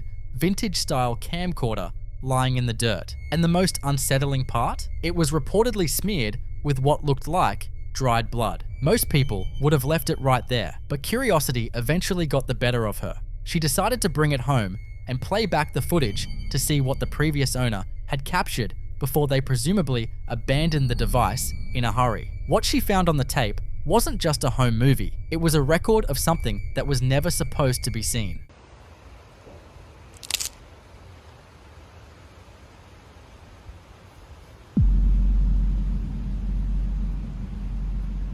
As the camera pans across the thick, tangled tree line, you can see a tall, dark, human-shaped silhouette peeking out from behind a massive trunk. It's only visible for a split second, but the moment the lens locks onto it, the figure retreats into the shadows with a fluid, almost mechanical speed that no human could replicate. In paranormal circles, this is often labeled as a watcher, an entity that acts as a territorial spirit, guarding a specific location. The woman probably walked away thinking that the woods were the anchor, and that as long as she stayed off that particular trail and never went back, she'd be in the clear. She likely figured the camera was just a creepy souvenir of a place she'd never visit again. But boy, was she wrong. It turns out that when you bring a haunted object into your home, you aren't just bringing back a story, you're effectively inviting a guest that doesn't need a second invitation to stay. Back within the supposed safety of her own four walls, the reality of what she found in those woods began to settle in with a heavy, suffocating weight. She began to feel a relentless, aggressive energy that seemed determined to make its presence known at all hours of the night. It started with small things, items being slightly out of place, a door left ajar, but it quickly escalated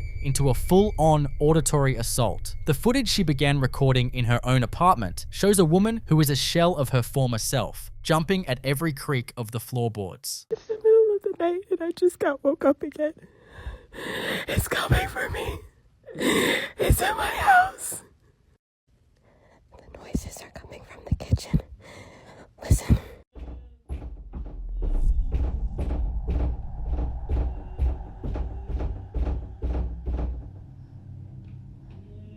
That's the noise that wakes me up every night. It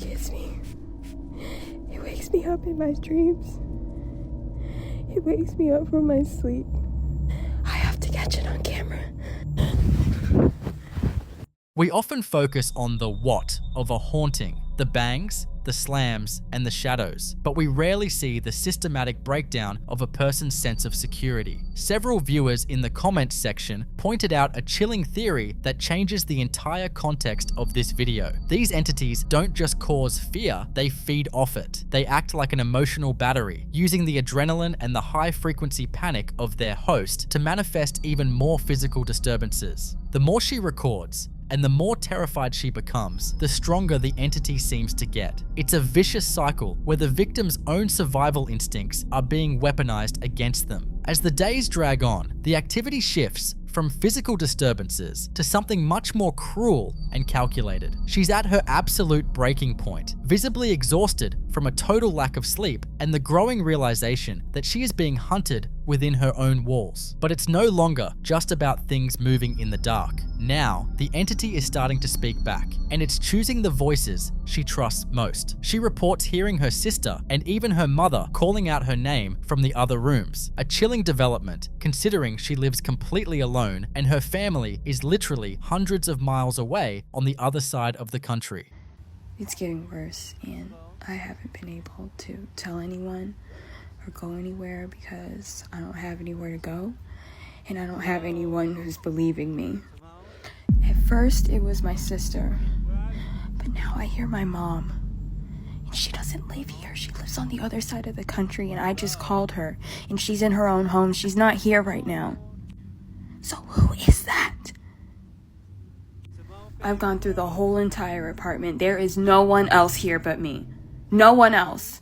If you listen closely to the audio while she's talking to the camera, there's a faint, rhythmic hello, hello, whispering from somewhere deep in the house beneath the sound of her own voice. By weaponizing her own family's voices, the entity is conducting a masterclass in emotional warfare. It knows that even in a state of terror, a human will instinctively move toward the sound of a loved one. At this point, she's not just fighting a haunting anymore, she's fighting for her own sanity. In a desperate attempt to find even a moment of peace, she finally fled the apartment. She jumped in her car and drove, hoping that the distance between her and that trail in the woods would finally mean something. But as she pulled into her apartment's public parking garage, she realized the distance didn't matter. I was just walking out of my apartment, and look. You see that? You see that shadow? It's following me.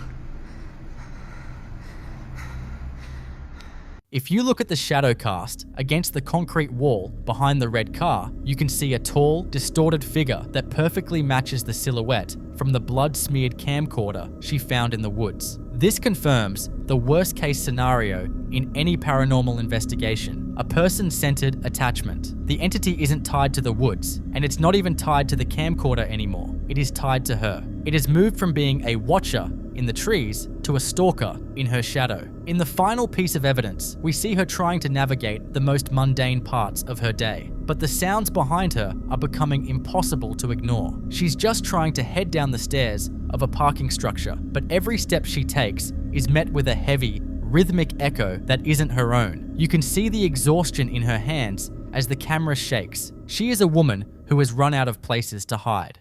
I was just coming downstairs, and I keep hearing it. Sounds like it's always like one step behind me. Listen. Listen. Did you hear that? Did you hear that?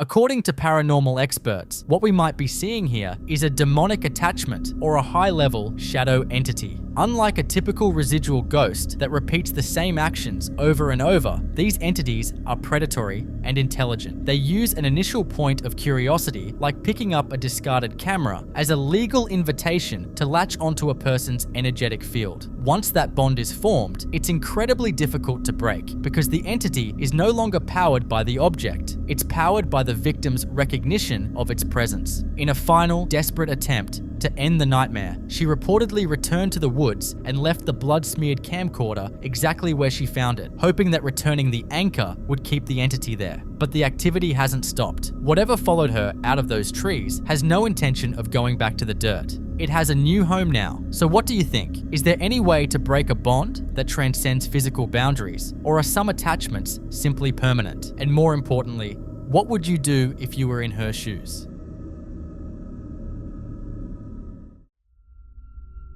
This next clip takes us to a living room where a group of friends or siblings are gathered to record a sweet, seemingly innocent video. They're holding heart-shaped balloons and singing happy birthday in German, completely unaware that the camera is capturing a lot more than just their celebration. The lighting is warm, the mood is light, and it looks like a typical happy moment you'd send to a family member. But if you keep your eyes on the mirror hanging on the wall to the left, this wholesome video quickly turns into something straight out of a nightmare. 1, 2, 3, 4. Zum Geburtstag viel Glück. Zum Geburtstag viel Glück. Zum Geburtstag alles Gute. Zum Geburtstag viel Glück.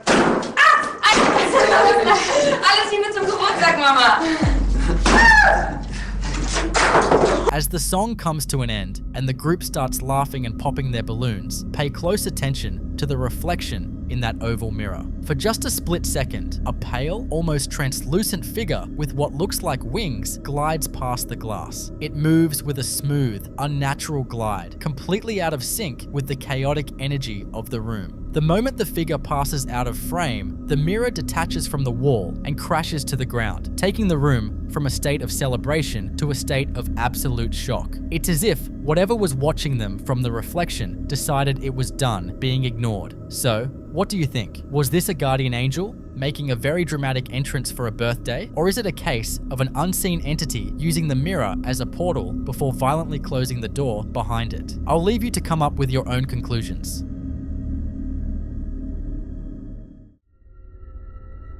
In this next clip, we're taken back to 2016, inside the decaying hallways of the Central State Sanatorium in Indiana. A group of friends was exploring the abandoned site, looking for thrills, but finding nothing but empty rooms and a heavy, oppressive silence. At least, that's what they thought at the time. They didn't notice anything out of the ordinary during the actual investigation and only realized something was wrong once they got home. It wasn't until they played the footage back on an old speaker that they heard a voice that definitely didn't belong to anyone in their group, proving that they weren't as alone in those dark corridors as they believed. Is that blood? Is anybody here with us? You can talk. We're here to listen.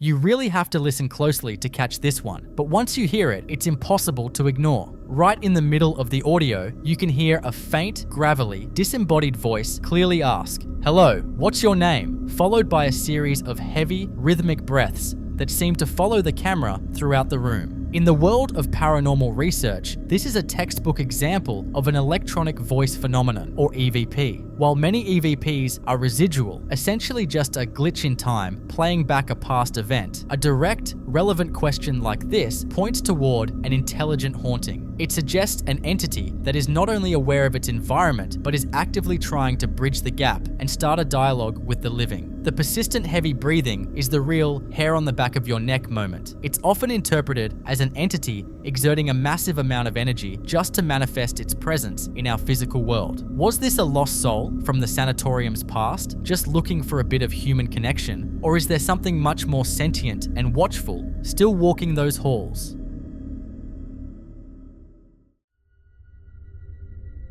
This next clip takes us to the sterile, dimly lit hallway of a brand new apartment building where a content creator was just trying to film a routine room tour for his followers. He's visibly excited about the move, but the celebratory vibe of the video takes a sharp, jagged turn the second he steps out into the corridor. He accidentally bumps into a man standing perfectly still in the shadows, and while most of us would expect a quick apology or a friendly wave, he's met with a silence that feels heavy and entirely intentional. He tries to play it off with some friendly neighborly chatter, introducing himself as the new guy on the floor and even offering to help if the man needs anything. But the figure doesn't move a single muscle in response. Je voulais faire un zoom tour de mon nouvel appart. Un petit peu là où j'habite.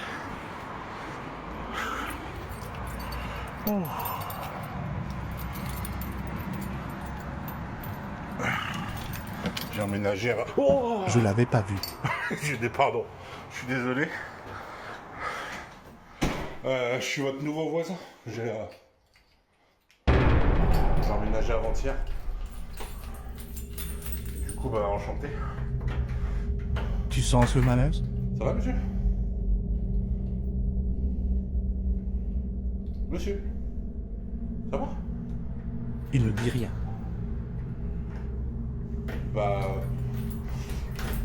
Si vous avez besoin de quoi que ce soit, vous me dites, vous frappez, pas de soucis. Regarde les doigts. Ça veut dire un truc? Ça va, monsieur? Bon. Bonne journée, du coup. Allez, je flippe là, je rentre. Avis? If you look closely at the zoom in on the man's hand, you can see his fingers moving in an incredibly fast, rhythmic, and unnatural twitch that completely contradicts the absolute stillness of the rest of his body. In paranormal research, this kind of erratic movement is often flagged as involuntary manifestation, a sign that an entity is struggling to keep a physical, human-like form stable. The creator's own caption even asks if the fingers mean something, and for many viewers, the answer is a resounding yes. It's as if the neighbor isn't a person at all, but a creature wearing a human suit that hasn't quite figured out how the nervous system is supposed to work. The absolute lack of a verbal response, even when the creator offers a friendly greeting, suggests we're looking at something that doesn't understand the basic rules of human interaction. What do you think? Is this just a case of a neighbor dealing with a severe neurological condition and a very awkward social moment? Or did this creator accidentally catch a glimpse of something that's merely pretending to belong in our world?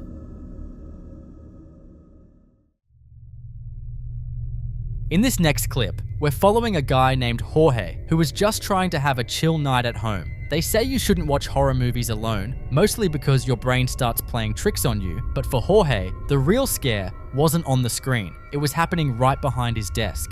While he was deep into a video, he noticed his bedroom curtains starting to sway. We're not talking about a gentle nudge from a breeze. They were moving with a heavy, deliberate motion. Jorge was quick to point out that every fan in the room was killed, and the windows were sealed tight. There was zero airflow, yet the fabric was acting like it was being pulled by an invisible hand. Hoping to catch a prankster, or maybe just find a logical explanation that would let him sleep, he finally worked up the nerve to look down at the street below. So I'm just chilling in my room. The fans are on. When I was just watching this scary ass video, shadow figure just standing outside, like on the street, and just moved. I have no idea where my curtains are moving. Like, see, none of them were moving. Just a little peek outside. It was like right there. That's a street lamp, but what is that underneath it? Cause that wasn't there 10 minutes ago. So I have no idea right now. Standing directly under the pool of a flickering street lamp was a dark, stationary silhouette. It wasn't a neighbor out for a walk or a random passerby. This figure was perfectly still, seemingly staring up at his window with an eerie, unblinking intensity. Jorge noted that the street was completely empty just 10 minutes prior, making this figure's sudden appearance feel very intentional. In paranormal circles, this is often labeled as a watcher. These entities are frequently reported in conjunction with physical disturbances, like those moving curtains, suggesting they're capable of interacting with the environment from a distance. Whether this was a literal prowler or something much more spectral, the absolute stillness of that figure is enough to make anyone double check their locks. In the following clip you're about to watch, a workshop owner is at home, casually checking his security cameras from his phone the way any business owner does when they want to make sure everything is running smoothly back at the shop. What he sees instead stops him cold. His mechanic, Juan, is standing outside the workshop in broad daylight, gesturing, nodding, clearly mid-conversation, except there is absolutely no one there. Just Juan talking to the empty air, completely engaged, like he's deep in a perfectly normal work discussion with a person that the camera cannot see. The boss does what any of us would do. He picks up the phone and calls him, and this is where it gets deeply unsettling. He asks Juan who he's talking to, and Juan answers without a single beat of hesitation, Don Carlos. He's going over the budget, explaining the damage from the accident Don Carlos had on the highway the night before. Estoy revisando por la cámara del taller, de mi teléfono, estoy en mi casa. Y este maestro está hablando solo. No cacho qué onda. De verdad que no cacho qué onda.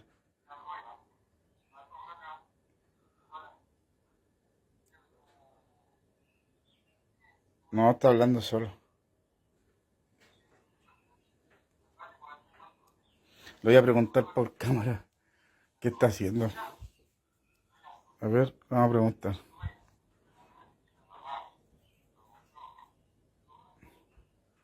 ¿Sabes que consígueme el teléfono con la Connie, porfa?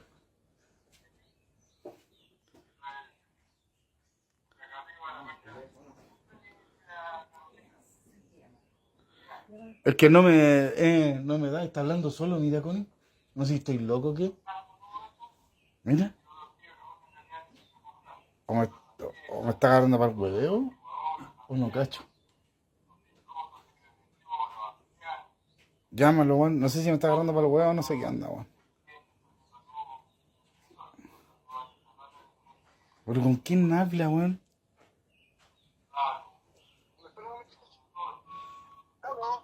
¿Aló? Oye, disculpa, pero ¿con quién estás hablando? Con don Carlos, me está pasando el presupuesto y explicándole el tema del accidente que tuvo anoche en la carretera. Entonces me está dando el presupuesto, le estoy explicándole lo que le estoy diciendo. Oye, cálmate. ¿Qué, don Carlos? Pero, oye, escúchame un poquito. ¿Tú me estás hablando del accidente de anoche? Claro. Juan, me estáis huellando, ¿cierto? No, pues estoy con don Carlos aquí, pues. Le estoy explicándole todo. Oye, ¿podéis subir? ¿Sabes qué? Oye, es que no estáis hablando con nadie, viejo. No puede ser, pues yo tengo el caballero aquí al frente mío, pues. No estás hablando con nadie, Juan, y ayer los que chocaron murieron todos. Juan, no estás con nadie, sube y ven a ver las cámaras, tengo todo grabado. Sube, viejo, sube, vente al tiro. Si no estás con nadie, Juan. Viejo, no, tengo grabado, vente por favor, vente.